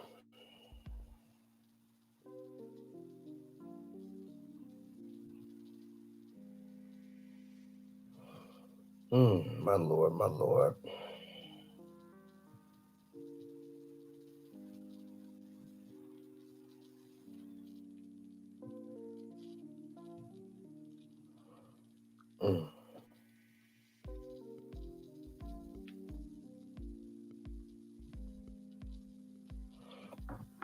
Oh, my Lord. 3 people in the building. Like, comment, share, and subscribe. Glad to have all of you here. We went through the whole cast of Love is Blind. By the way, the new season will be out on February 14th on Netflix. So, should be a good time there, okay? All right. So, those are our topics, y'all. A full show. Went from a whole game show with Chuck E. Cheese Pizza. Yes, Chuck E. Cheese will be coming to television. It was announced yesterday, but really on today because that's when I saw it. that they are developing a primetime game show with the title of Chuck E. Cheese Arcade Heroes, where teams of two will be able to play some big time games like air hockey. Actually, I'll just go back to the press release so y'all can see it right here. Let me share it.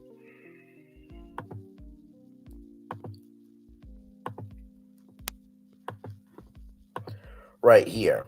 They will compete in supersized arcade games, including pinball, air hockey, alley roller, and the human claw. The top ticket earning duo will get the chance to exchange their tickets for prizes off of the massive version of the iconic Chuck E. Cheese prize wall. And there will be some standalone comedic physical challenges as well. So I'm excited about this show. I really think it's going to be a dynamic hit. I think it could be the show that could give somebody their start in Hollywood, honestly. And sometimes too, Hollywood, I think y'all could just put down, hey, looking for a host, and let people submit their audition tapes and stuff, because honestly, there's plenty of people that can host out here.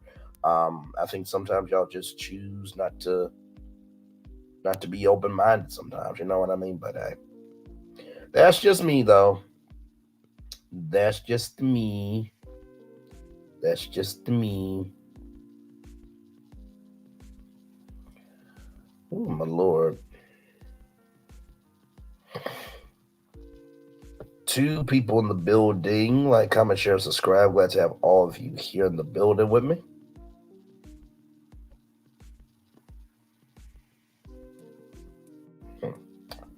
That's interesting.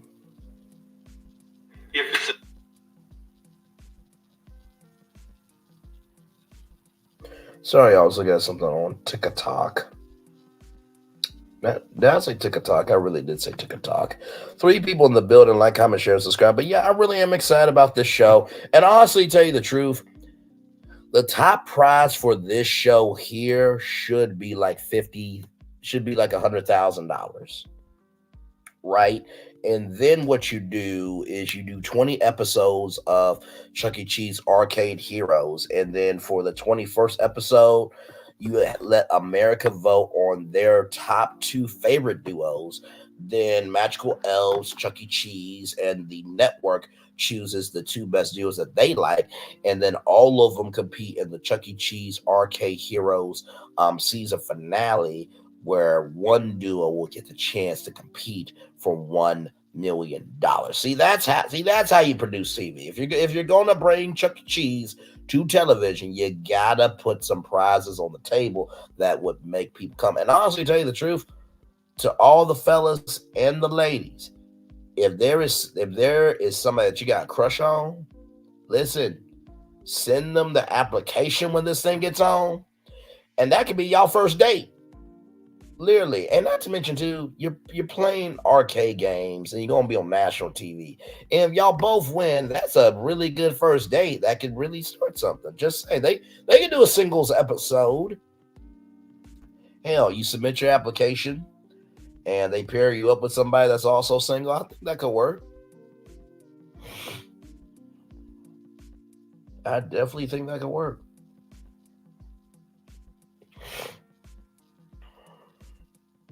But yes,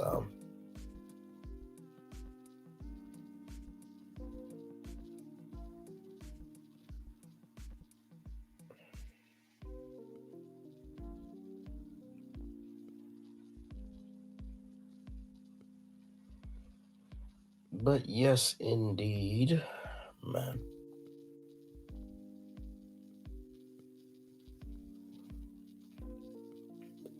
Let me get the Daily Motivator up for you guys. I hope you guys enjoyed tonight's show. It was a really good show.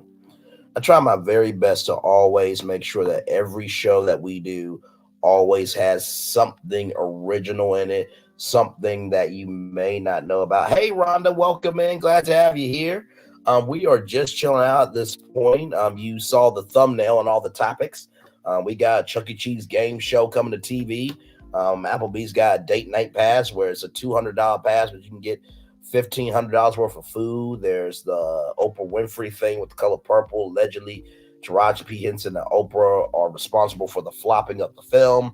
Tamera Hill, rather, not Tamara Hall, but Tamera Hill has a new project, the first independent film on Hidden Gem Entertainment.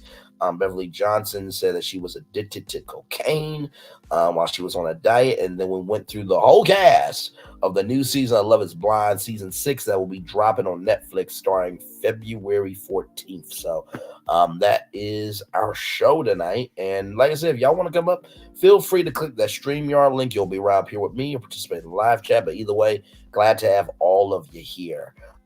So yeah. So by the way, y'all, that polyamorous dating show, I cannot cut. Well, it's not that I can't cover it. I think I should have played the audio. I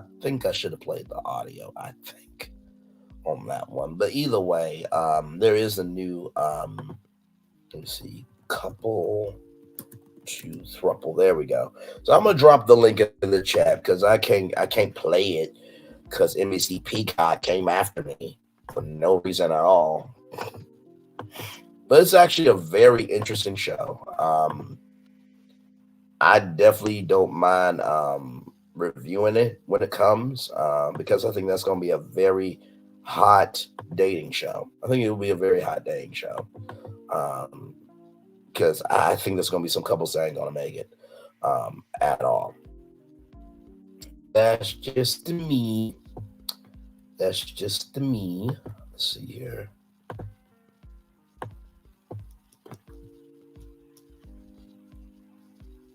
Let me see.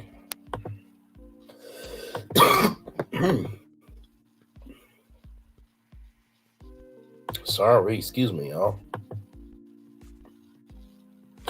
All right, y'all. So for those of you who are wondering about the Daily Show on Comedy Central, it's been a minute since Trevor Noah left the Daily Show.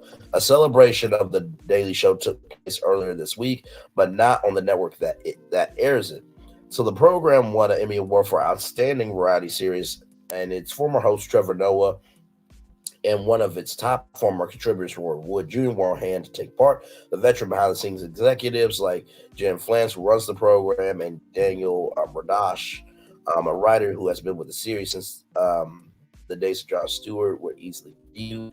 Despite the hoopla, there's not been a new episode of The Daily Show on its broadcast home, Paramount Global's Comedy Central. Since Kal Penn served as a guest host Thursday, December 14th, there has not been a regular host of the series since Noah, who took over for Jon Stewart 2015 and who left unexpectedly in December of 2022. You can't blame the network for the whole thing. Like other entertainment businesses, it has to contend with 2 Hollywood labor strikes that kept many new talent deals from being consummated. It also had to navigate a surprising backlash against one of its leading choices for the host job, Hasim Minhaj, who eligibility dimmed after a New York article probed the accuracy of the main antidotes he uses as comedy. This hasn't gone unnoticed in the comedy world. Please hire a host, mouthed Roy Wood Jr., as Noah made a Emmys acceptance speech. The network says it has something in the works. We are grateful to the Television Academy for recognizing our incredibly talented team, and we want to take this week to honor and thank them. Comedy Central said in a statement, next week we'll be sharing our plans for the Daily Show's next chapter. Very interesting. Very interesting. One person familiar with the Comedy Central's host search says the network remains supportive of the program, but note that they're keeping their talent choices close to the vest. There have been a lot of chatter that in various circles that Kal Penn can remain a candidate, that producers might opt to lure Wood back with an offer to take over the show's top role. Some think the network just might surprise all observers with an unexpected choice. Well, it should be interesting to see what they do. I mean, The Daily Show is definitely an iconic show. The way they're able to take news and hot topics and, add comedy to it is huge. So this is interesting. YouTube is laying off 100 staffers platform that we're all on has laid off 100 staffers just to restructure some of its operations. The cuts at the internet video giant were announced in a memo to staffers Wednesday from Mary Ellen Coe, YouTube chief business officers. About roughly 100 jobs eliminated represent about 1.4% of YouTube's nearly 7,200 headcount. As the business evolves, we even have and greater need to ensure that we're running the business effectively and meeting the needs of all of our users, Cole wrote in the memo. We made the decision to eliminate some roles and say goodbye to some of our teammates. Cutbacks primarily affect staffers on YouTube creator management teams, which will now have leadership dedicated to each individual country, Lord help, as opposed to regions. And other changes, YouTube is consolidating all music teams to report up to Google and YouTube music head Laura Cohen, and consolidate its sports media, film, and TV teams into one single global team as well. YouTube layoffs and restructuring were first reported by TubeFilter. Google last week laid off more than 1,000 employees, including its core engineering group on the Google Assistant team and in some augmented reality projects. Cole took the role of YouTube's chief business officer in the fall of 2022, with the exit of Robert Kennedy, who is now the CEO of Warner Music Group. Over the last few years, YouTube has faced strong competition from popular video entertainment at TikTok, which spurred the platform to introduce a copycat feature called YouTube Shorts. Another bid to drive up growth, YouTube inked an exclusive multi-billion-dollar deal for the NFL Sunday Ticket out of market games package, which runs through the 2029 football season. Very interesting. Very interesting. I feel like a lot of companies are really consolidating their teams because, for each team needs a different budget and this and that and the third and all around the world and So I definitely understand why they did, but 100 people is a lot of people. So hopefully they'll have transition packages and, YouTube will treat them right, because working for a company like YouTube, I can only imagine the sacrifices and the investments that they make to make sure that the platform is good. You know what I mean? So, but yep, that's just my take on it, though. Let me see something. Tech Crunch.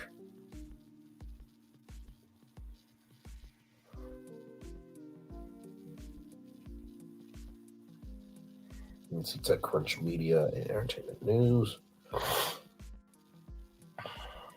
Let me see here.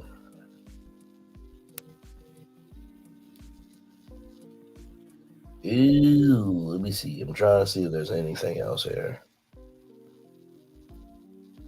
By the way, I always check TechCrunch. TechCrunch is like a technology website with updates on different apps and things like that. And yeah. Let's see. Okay. Let's see.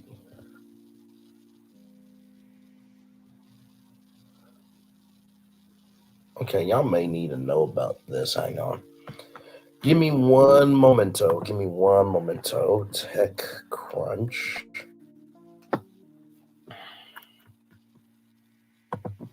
But I feel like y'all definitely need to know about this, because some of y'all may actually use this.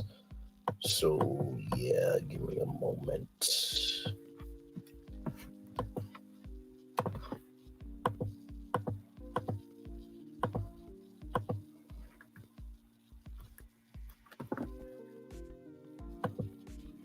All right, so here is this for all you people that are on LinkedIn.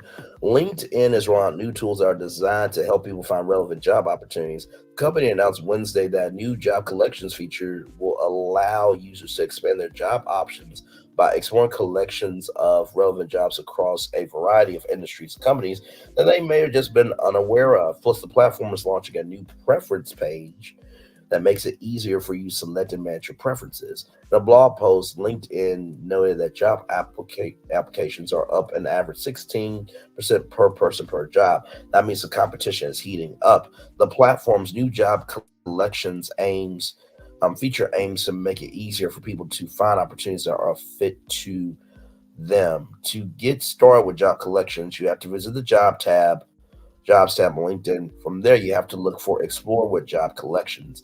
Next, you can click on In the Collections that align with your interests. For example, you can look at jobs that offer remote work or good parental leave. And then there's the job collections there. You see all those, you click that, and then it gives you a whole collection of different jobs. I like that actually. You can also look at industry specific collections such as food and beverage, healthcare, media. I'm definitely looking at that media collection for sure. Pro sports and more. If you're someone who's always worked in large companies but you want to try something new, you can choose to look up you can choose to look at job opportunities at startup and small businesses.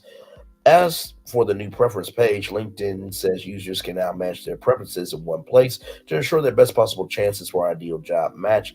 The new preferences page can be located at the top of the jobs tab on mobile and on the left rail on desktop. Once you set your preferences, LinkedIn will highlight them in green on every job details page so you can quickly determine if it aligns with your ideals.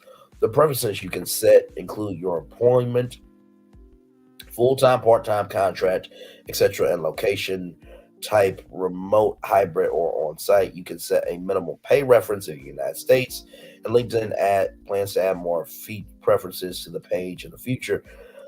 LinkedIn also introduced a new I am interested button that allows you to proudly express your interest working at a company without having to apply to a specific role. You can do so even if there aren't any open roles at the company.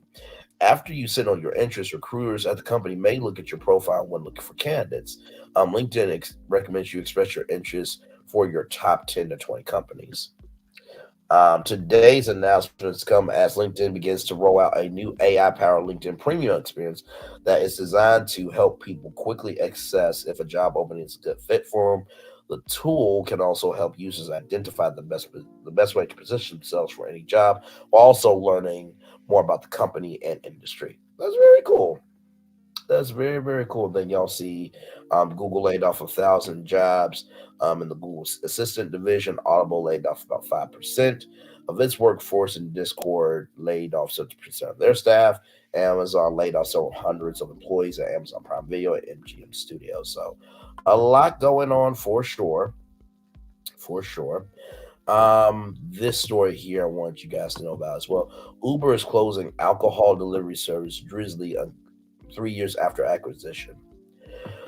So Uber is shutting down alcohol delivery service Drizzly 3 years after the cab hailing company acquired it for $1.1 billion. Drizzly ran independently all this time, and Uber eventually decided to close it, as first reported by Axios. At the time of the acquisition, Uber planned to integrate Drizzly into Uber Eats, but never did. But never came. Did. Wait, what? But never came. Did.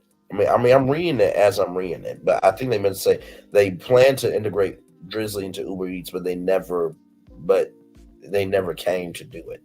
I think that's what they were trying to say. The company said that Drizzly brand will be discontinued by March 2024. After 3 years of Drizzly operating independently within the Uber family, we decided to close the business and focus on our core Uber Eats strategy of helping consumers get almost anything from food to groceries to alcohol all on a single app. Pierre Dimitri Gorkorty, Senior Vice President of Delivery at Uber, said in a statement to TechCrunch, "We are grateful to the Drizzly team for their many contributions to the growth of the Bev Alc delivery category as the original industry pioneer. In 2020, Drizzly disclosed that it was affected by a data breach that affected 2.5 million customers. Last year, the Federal Trade Commission, or the FTC, ordered Drizzly to delete all personal data that wasn't required to provide service, plus asked the alcohol delivery service and CEO James Corley Ramallis to implement a robust security program. The company aims the focus on alcohol delivery for Uber Eats, where it claims to have doubled the business in the category globally. Currently, Uber operates alcohol delivery through Uber Eats in 35 U.S. states and 25 countries around the globe. Before 2020, in 2020, before the Drizzly acquisition, Uber acquired Postmates for 2.65 billion in an all-stock deal.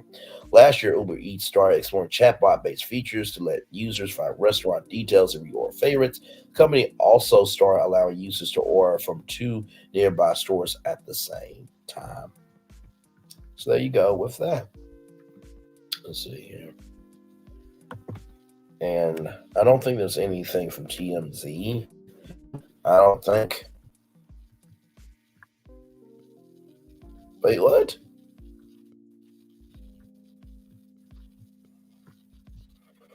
I'm trying to make sure of this. What? You know what? I'm gonna show y'all this. Just to show y'all that I promise you, life is always interesting in the eye of the beholder, okay? Y'all see this, right? She put a tanning bed in her office. Lord help. Kim Kardashian is jumping on a popular social media video trend, put her spin on the Of Course videos with a tour of her office, and of course the place is lavish. Anyone scrolling TikTok, Twitter, or Instagram recently has probably seen these Of Course videos, and now Kim is raising the bar. Kim's version is a tour of her Skims office, and she starts by showing off a long parade of her magazine covers adorning a wall. Oh, Lord Jesus. Next, Kim heads into her glam room where she, of course, has a mannequin with custom measurements to her, of course. Then Kim shows off her giant TV wall where her beauty product campaigns are running on a loop, skin on repeat baby. Then the video gets really fun with Kim leaning over a desk with her 3D models of her brain and her plane. This one's a fan favorite, at least based on the comments. And then Kim puts in tan bed goggles. Then Kim puts on tanning bed goggles for her next bed by not showing off one but two beds, the traditional tanning variety and a red light bed. One major flex. The entire Kim's entire office is custom Rick Owens, so I guess he's a designer. Ever the savvy businesswoman, the video ends with a pride plug. Kim is launching a new set of lip liners. Of course she is. I cannot. I simply cannot. We're going to see this because this is ridiculous. Absolutely damn ridiculous.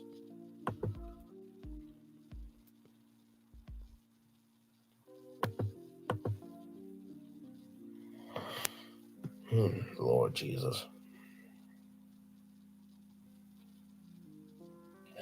I mean, now listen, I would understand like if you put a hot tub in your office or something, and you have like an area where you can step out the hot tub and the floor's not wet and stuff, but like a tanning bed though. Yeah, I guess. Okay. I'm Kim Kardashian. Of course, I have all my magazine covers covering my walls. I'm Kim Kardashian. Of course, I have my mannequin with my custom measurements in my glam room. I'm Kim Kardashian. Of course, I have my beauty campaigns on loop on a big TV wall. I'm Kim Kardashian. Of course, I have 3D models, my brain and my plane in my office. I'm Kim Kardashian. Of course, I have a tanning bed and a red light bed in my office. I'm Kim Kardashian. Of course, I have a product shrine in my office. I'm Kim Kardashian. Of course, my whole office is custom Rick Owens. I'm Kim Kardashian. Of course, I'm launching lip liners in 15 different hues.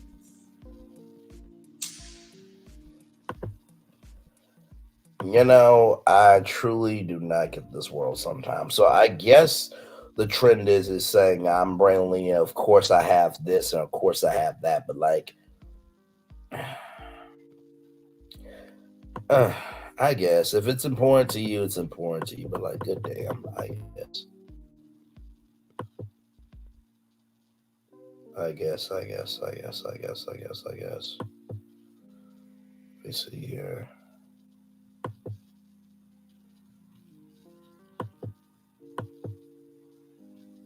Let's see. Okay, a couple more stories here for y'all. Let me get the TMZ back up. And then I'll get the Daily Motivator for you guys up, and then we'll be on out of here. I already have it up, but nothing wrong with a few hot topics here. Justice Smith, keep my movie tile out of White's mouth, says American Society. Okay, let's see what this dude guy say. Justice, how are you, mate? I'm good. How are you? I'm good. Hey, I'm really looking forward to your upcoming film. Oh, thanks. I'm not even sure if I can say the title. Am I allowed to say the title? You know. I would just shorten it to American Society. American Society. Oh, white people need to shorten the title. White people need to shorten. I like that. I like that. Can you please just quickly explain the basic premise to me, because it's hilarious. It's about this guy who makes a lot of space for white people.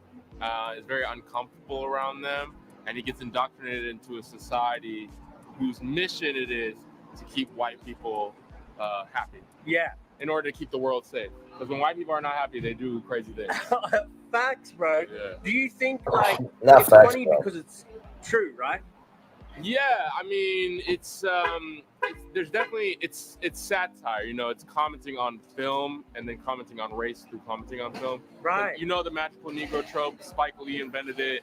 Wow. He coined the term. Yeah. Okay. There's like a lot of movies that had that archetype, like Driving Miss Daisy or like Bruce Almighty. All these are Morgan Freeman movies, but you know, like even like The Matrix. Like it's always some magical black character who comes and like saves the white person and then disappears. We never learn anything about him. He's not really human or anything like that. So it's kind of commenting on that, and then like how black people show up in our society where we have to like make so much space for the majority.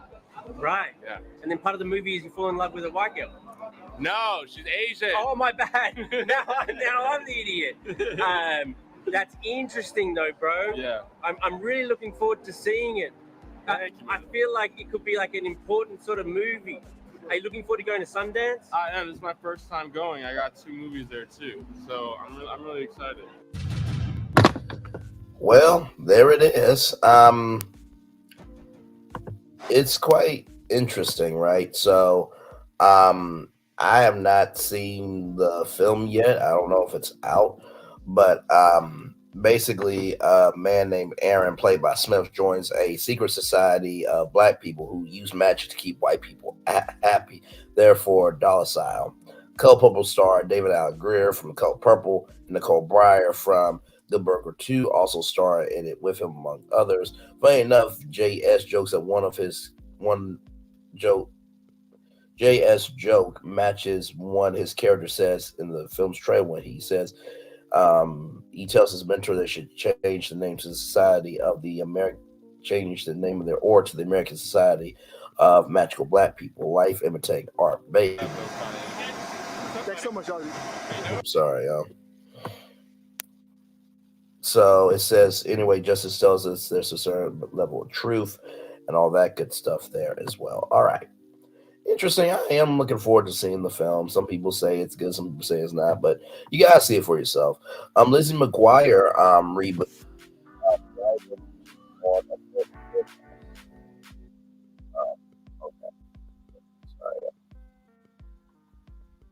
Okay.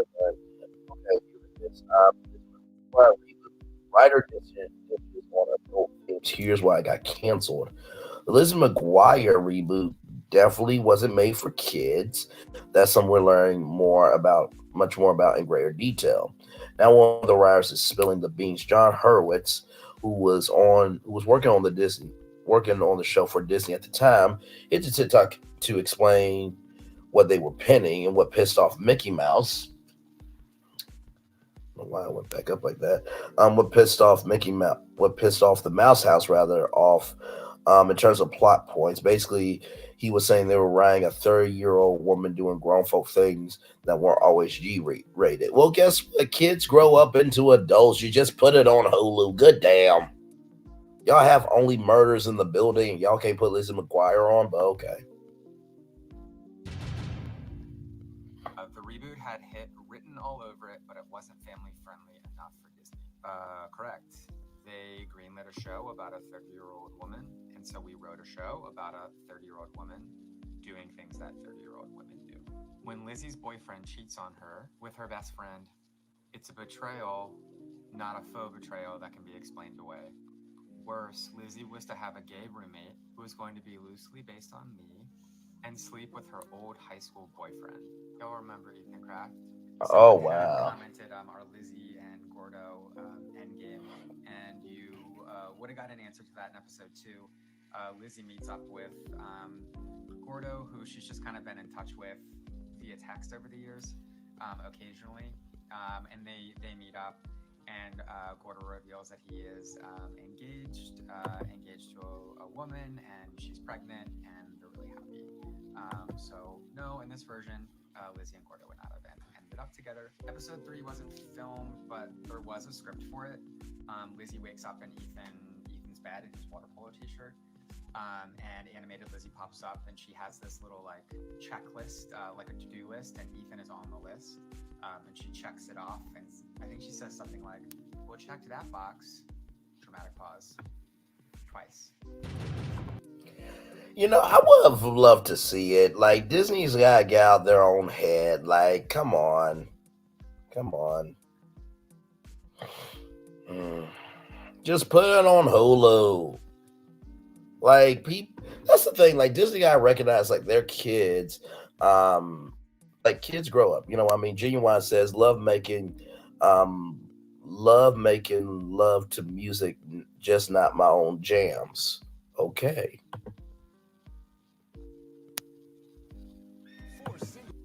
Saddle up to find lifelong love. I'll just rip the other ones off. We had a fire going, and that wasn't the only spark. Farmer Wants a Wife premieres Thursday, February 1st on Fox. Who is the current queen and queen? The king is,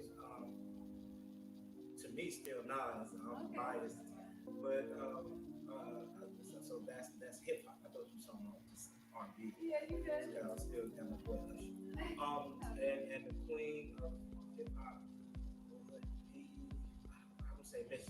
Okay, I love it. Best memory from the I Need a Girl Part 2 video. Oh, me, Puff and Lou on the highway, shutting down the highway, heading to the club afterwards. Damn, you shut down the entire highway? Well, Puff shut it down, not me. I don't take no credit for stuff Right. like that.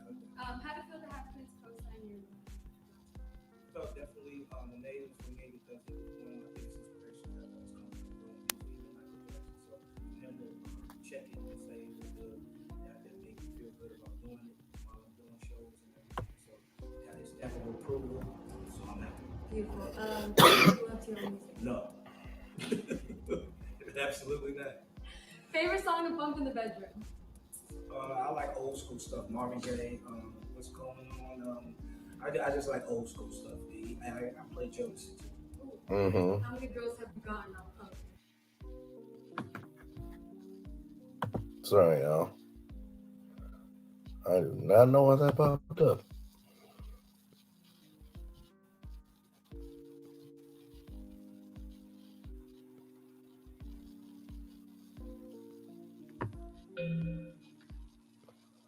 Oh my Lord, y'all give me a moment.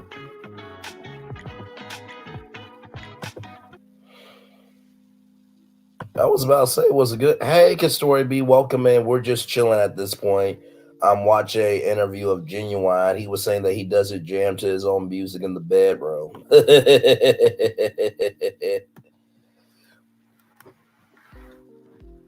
So he don't play that same old G in the bedroom, huh? Okay, you don't play Pony? Okay. All right, lies you tell.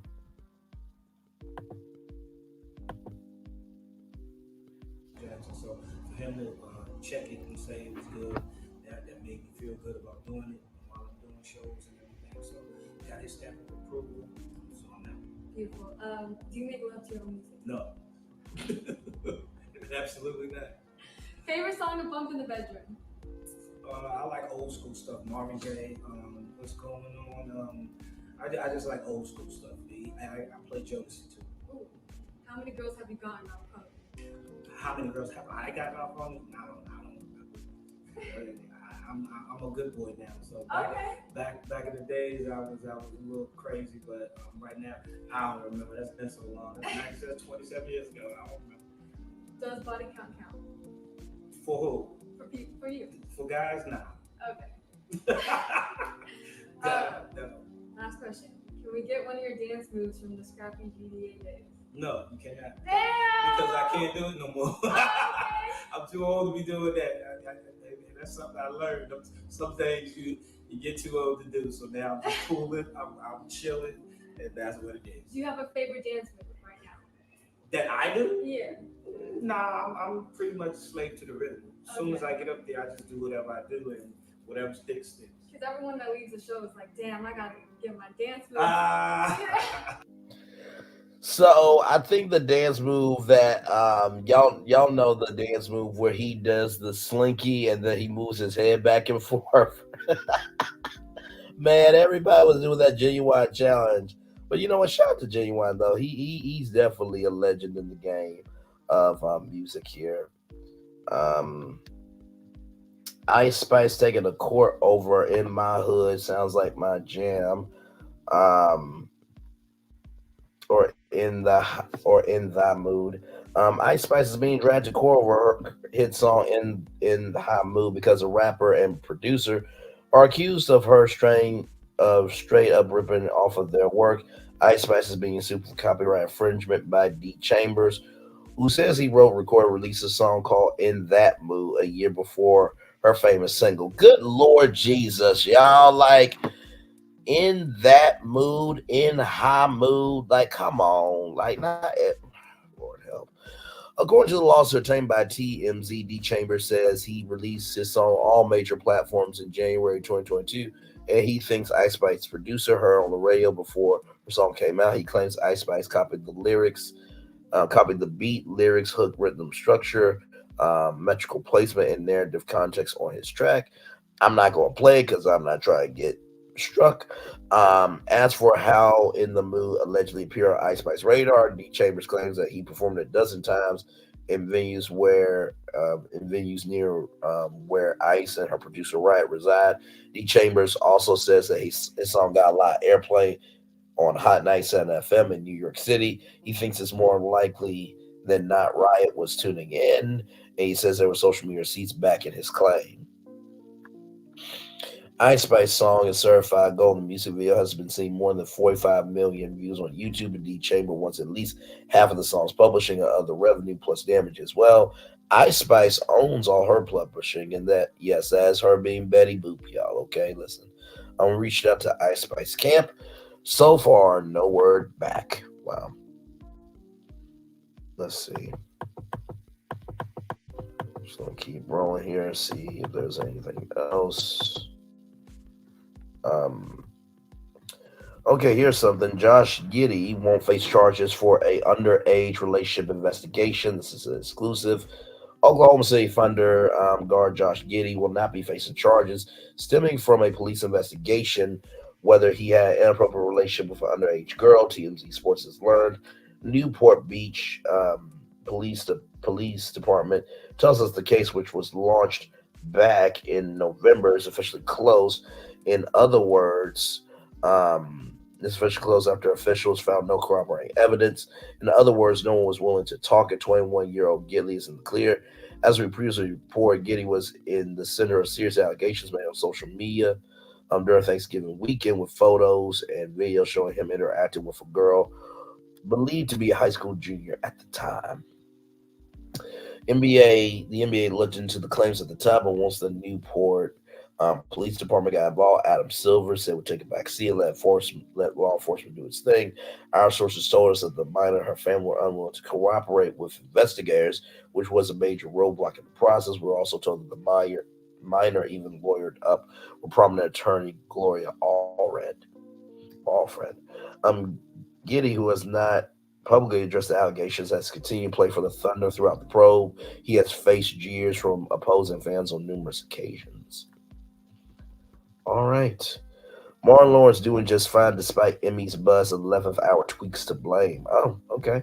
Martin Lawrence's appearance at the Emmys got some folks a little worried. He might be worse for guys that you know there. That's perfect for the explanation for what this perceived. TMZ has learned in case you missed it, some fans start speculating something was up that after those stars Campbell Mard, Sheena R, Carl, and second half reunion at the 75th Emmys. On Monday, Lawrence seemed to slur his words during the bit. Viewers rushed to social media to compare notes, being expressing concern for the 58-year-old's health and wishing him a speedy recovery.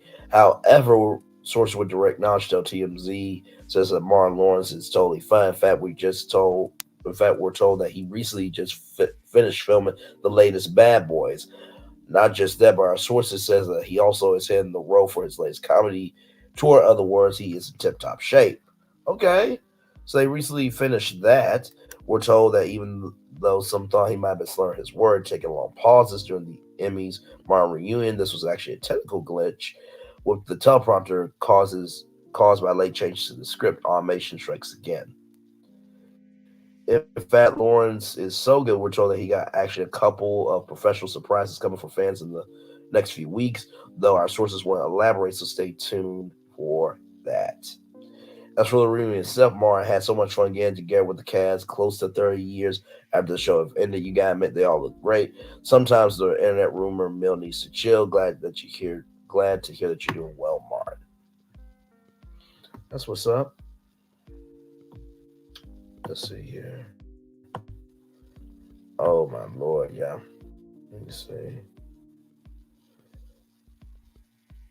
A couple more stories, y'all. Let me see what y'all say in the chat.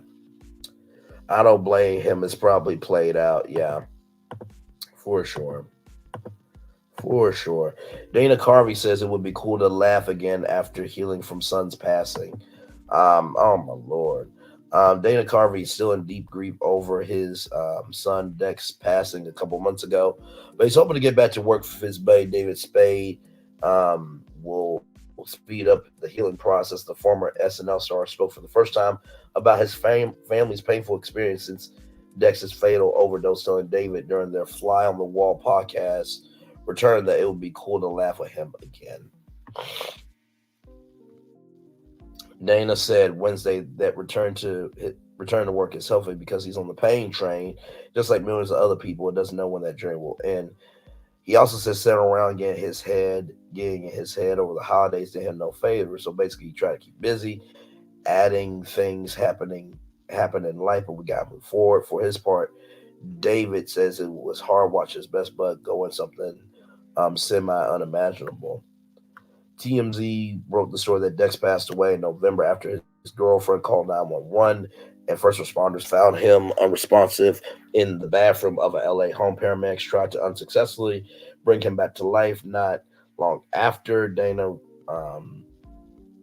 revealed that he passed away of an accidental drug overdose while paying emotional tribute to his beautiful son. Here's the tribute here. Dana was inundated with well wishes and support. Following tragedy, he thanked everyone for their all sweet comments and well wishes. And then Krishan Rock, y'all. Krishan Rock, guns get pulled out on set. Says she saved from being shot. New video has surfaced that from the Krishan Rock incident, and it's even more dramatic than we thought. Krishan 20 versus 1 goes terribly wrong. Nobody want to share. It was different content for bro to share. I think both of the pictures will go viral. It's different. Mike, you know you're not supposed to be doing this. You asked me to Cuba Krishan for me, Cuba Krishan for me. No, I told you no. The fuck wrong with you? And then you gonna go to action shoot? Like what the fuck they do to get our clients? Hey! Hey! Oh, no! And she does the same thing as Captain. Look, he took the camera. So if they try to book with somebody, they're trying to do that all the time. Actually. Yeah, through another name, then you know.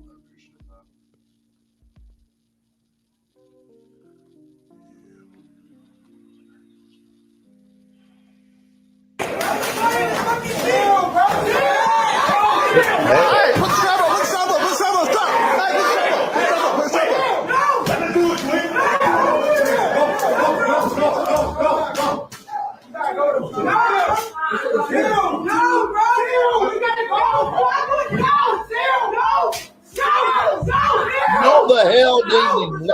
bro.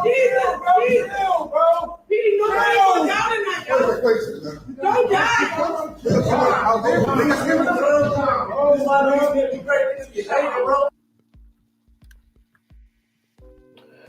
Drama Alert posted different angles of the action. You can see the pistol whipping that Krishan Rock was referring to in the aftermath looks absolutely brutal. You can also see more of the fight of how exactly broke, although it's still unclear what's sparked it. Krishan Rock's stint on a popular speed dating show abruptly ended after an armed assailant crashed the set. And the shock attack was all caught on camera. Tuesday night, Krishan was in Atlanta, but she was scheduled to appear on a new show called 20 versus 1, where a series where the contestant picks from 20 different candidates.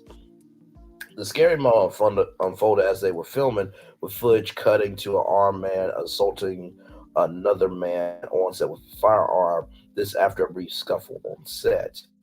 The freakiest part comes next. Onlookers nearby appear to have convinced the masked man not to pull the trigger after he overpowers his target and has him pinned on the ground. Watch, you can see that he appears to be carrying two firearms, and he has them drawn and pointed at the guy on the ground.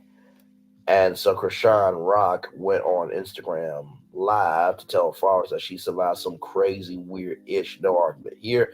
She also took the credit for lack of bullets, allegedly preventing 4 people from being shot. Her live stream pissed off her brother Petey, but she claimed it was for both of their safety. Got to document the evidence at all costs. And there it is there.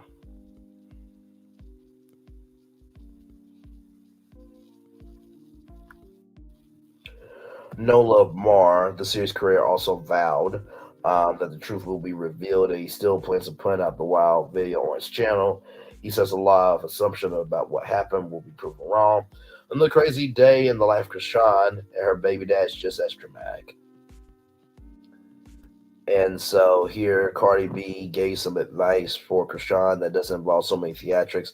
Hopefully she'll listen up and surround herself with good people. Well, you gotta be willing to want to do that. So, yeah. Wow.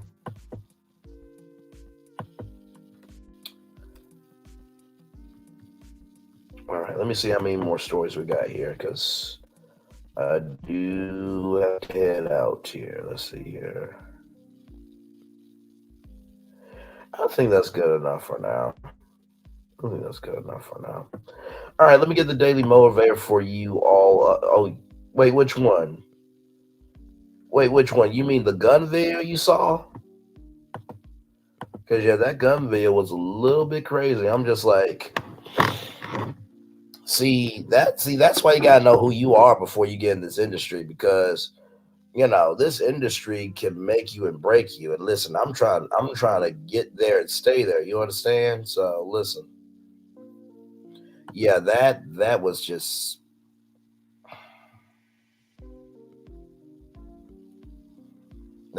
absolutely crazy. But yeah, let me get the daily motivator up for y'all, because we've been on the highways and byways of the possibilities of what could be of this virtual tour live for 2 hours, 32 minutes, and 46 seconds. This was a good show today. This was a very good show today. Yes, very scary for sure. Very scary for sure. Let me get the daily motivator up for you all. Life is short, but there's always enough time. But there's always time enough for courtesy. Ralph Waldo Emerson. It's time for the daily motivator for Wednesday, January 17th, 2024. Live with yourself. Every choice you make, remember this: you always have to be able to live with yourself. Much of your activity you can successfully disguise, distort, and completely hide from others, but you can't escape your own knowledge of your own thoughts and actions. What you do, what you decline to do, what you offer, what you compromise, what you withhold, all of it you live with. Every decision is a chance to make a decision that can sit well with you for the entirety of your life, that can seem ominous and threatening to ponder, yet in reality and in practice is highly empowering. because you hold yourself to your own highest standards pays off, not just in the moment, it delivers a positive impact into the whole of your life that compounds in value with every subsequent good choice. Follow the course that most enduringly enables you to live yourself. And for you and all of those wondering, wait, for you and all of those who lives you touch, do your sincere best to make life well worth living. Ralph Lawson. This was a good one. Um, I try to do that every day with this show. I try to live with myself at the end of every show. Like we went from Chuck E. Cheese being on primetime TV to judging 15 men and 15 women, 30 people that are going to be looking for love. Where they do that at? Then you mix in a dating pass with Applebees. Talk about cocaine. You talk about brand new independent film, and then you talk about film that's flopping. Where do you do that range at, right? So I try my best to always with the show live with myself. Of okay, can I live with myself with what I'm going to talk about? Can I live with myself and my mom, my dad, my sister said? Can I live it? Can I live with myself if y'all see it? And to recognize that asking yourself if you can live with yourself doesn't mean that you're afraid or terrified or what have you, but I think it just means that you care about what you do. That's one. Number two, living with yourself is also forgiving yourself of the mistakes that you made. They were mistakes, but you're not a mistake. And finally, Lord Jesus, living with yourself is a constant journey that will never be completed. There's the beginning, there's the end, and then there's the dash. Whatever you do in that dash, that is your life capsule. All I can tell you is put good things into that dash because there is no three lives in this level. There's only one. Okay. So with that being said, let me show y'all this because I saw this on TMZ. Y'all, I'm just gonna say, does this not look like a nice dress? If I had a girlfriend, I would get her this dress. Okay, listen, that is popping. Okay, that is popping. So I'm going to show y'all. This is from Daihatsu. So this is an African brand. Really, really an amazing brand. I actually would really like to get a suit from them. They got African inspired blazers and cardigans for men. So you see it there. Very nice. I mean, it's very fashionable too. Like they don't play. They do not play at all. And then of course in the women's section, some of their dresses.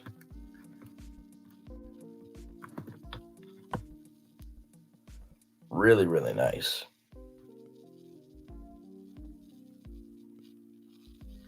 By the way, I love the fact that we can actually own our culture and it looks good. Amen. It looks good. And then what was the final thing I was going to say? Oh, yeah. The final thing is, we all have something to live for. I think that's the last thing. We all have something to live for. Make sure that that is your time capsule because you don't get a second chance to live one life. So those are my three things. Yes. And look, by the way, I want y'all to know something, okay? I want y'all to know something. There's curves in the dress, y'all. There's curves in the dress. Okay, now this one right here, you see her. She's skinny, but she still got a little something on her. Okay, it's not discriminatory. It's just being real. You understand? So listen, I need to stop because Lord Jesus. And the words of Mud Dan to the DEA, if you don't stop, you're gonna find a roadmap to heaven. You better come on up from up there now. I remember when that line was said, I laughed my behind out so damn much. I'm like, wait a minute, did Medea really say that you're gonna find a roadmap to heaven if you don't come on up from up there now? I'm like, listen, some tours are meant to be worth taking, okay? Let me, you know what? I need to stop. I need to stop.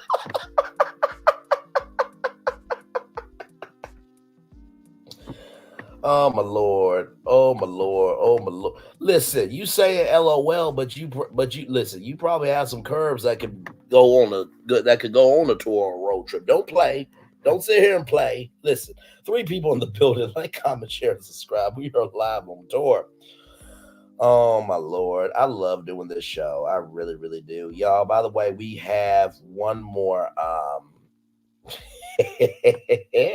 Listen, we have one more Love and Marriage Huntsville show to do this Saturday. It's the last one, last 9-on-1 videos to come through.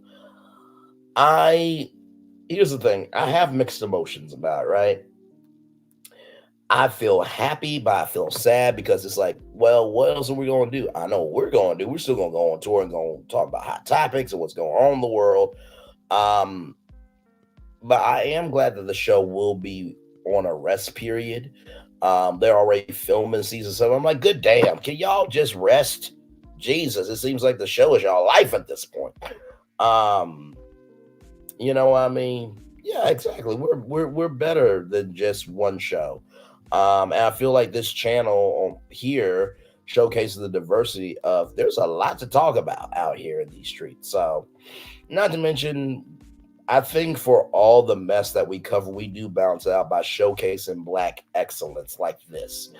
You know what I mean? So, but yeah, definitely ready for the show to be over with for sure. I know everybody's talking about Destiny's interview.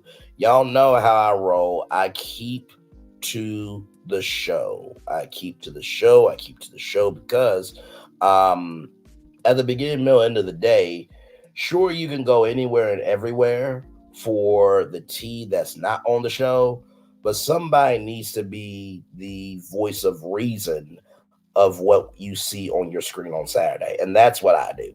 I come to the show on Saturday, take a break, see y'all back next Saturday. And it's good for my mental health too. It really, really is. And there is a lot to talk about.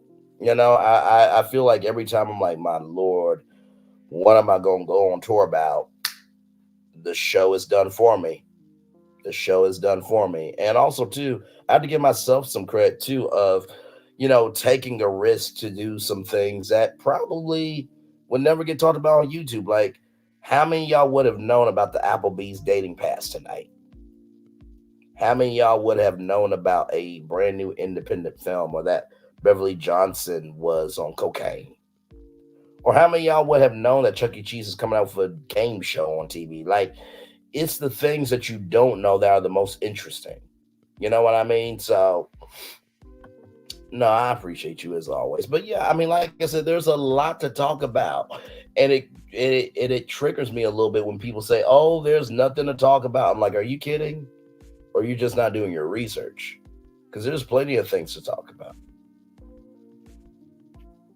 Plenty of things to talk about. So, but hey, listen, y'all keep doing what y'all do. I'm gonna keep doing what I'm doing, and we're just gonna keep going touring. Like I said, thank y'all for getting me to 1,550 subscribers, y'all. Do y'all not know what that means? That's 1,550 different individuals that believe in me, that see me, and that invest in me. Do y'all not know how big that is?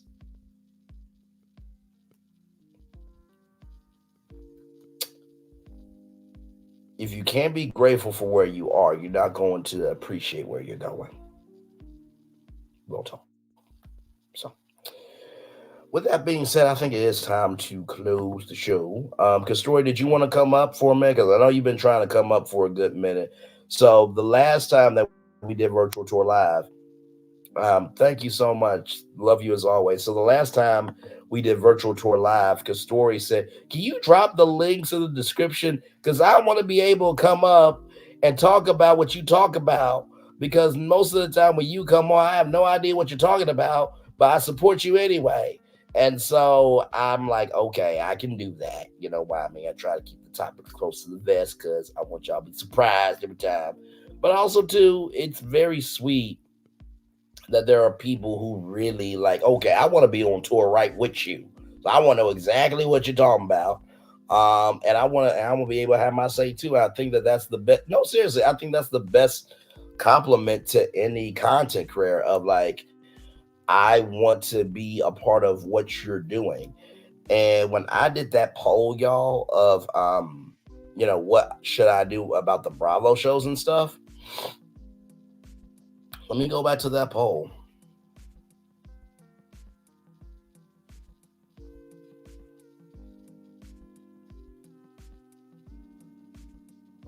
Oh my Lord. Happy belated birthday to Aaliyah, by the way. She would have been 45. Oh my Lord Jesus. Still can't believe she's not here, man. Rest in peace to her for sure. But no, when I did the poll for what needed to be done, 7% of you, and this is 14 votes, y'all. 7% of you said Bravo show review. 14% of you said Married to Medicine only, and then 79% of you said regular virtual tour live. That showed me that at this point, I can really do anything on this channel within reason with virtual tour. That we can go on tour about anything and everything. And I think that that's the biggest compliment. When people are like, listen, I don't watch Bravo, but if you're going on tour about, I'm going to ride with you. That's the biggest compliment, because that means people see you as a versatile person. They see you as a flexible person. They don't see you as one-dimensional. And I think that's how we should all be, right? It's great to cover reality TV and this and that and the third, but sometimes it's just nice to know, like, hey, do you know what's going on in the world? So, but yes, Castor, you want to click the StreamYard link before I head out, or are you good?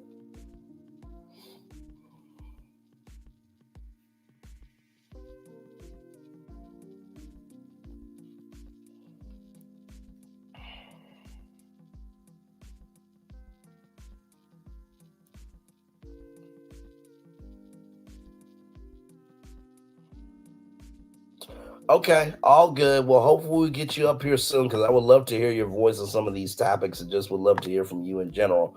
All right, y'all, it is time for the best outro on YouTube, if I do say so myself.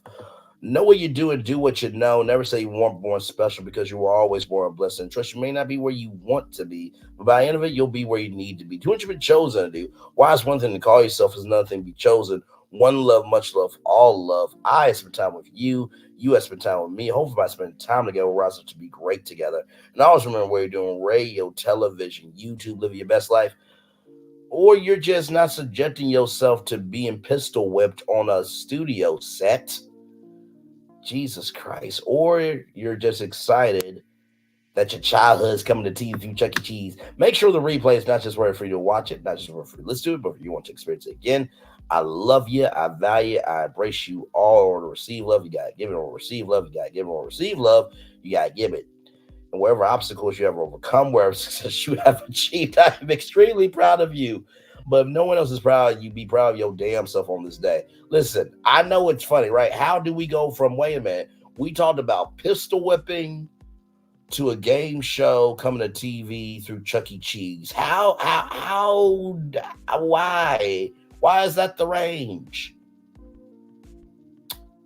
I mean, the words of our fairy godmother, Whitney Houston, impossible things are happening every day.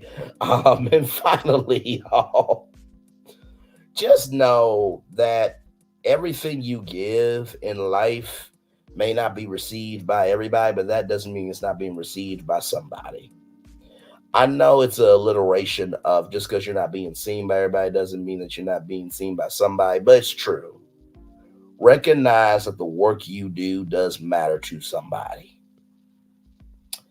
And I promise you, it's better to have a few love you than the many to love you and hate you. Okay? Just being real. So enjoy the fireworks for the day that was, for the day that's coming, for the blessings are on the way for you, me, and all of us as a people. One love, much love, all love. Enjoy the fireworks. Good night, everybody. I feel the love. I'll send it right back to you. Good night, everybody. Thank you, gorgeous. Love you. We'll talk soon. Congrats again. I'm saying congrats on what's to come. I know. She hasn't started a YouTube channel, but we speak things into existence over here. All right. Love you all. Enjoy the fireworks. Good night.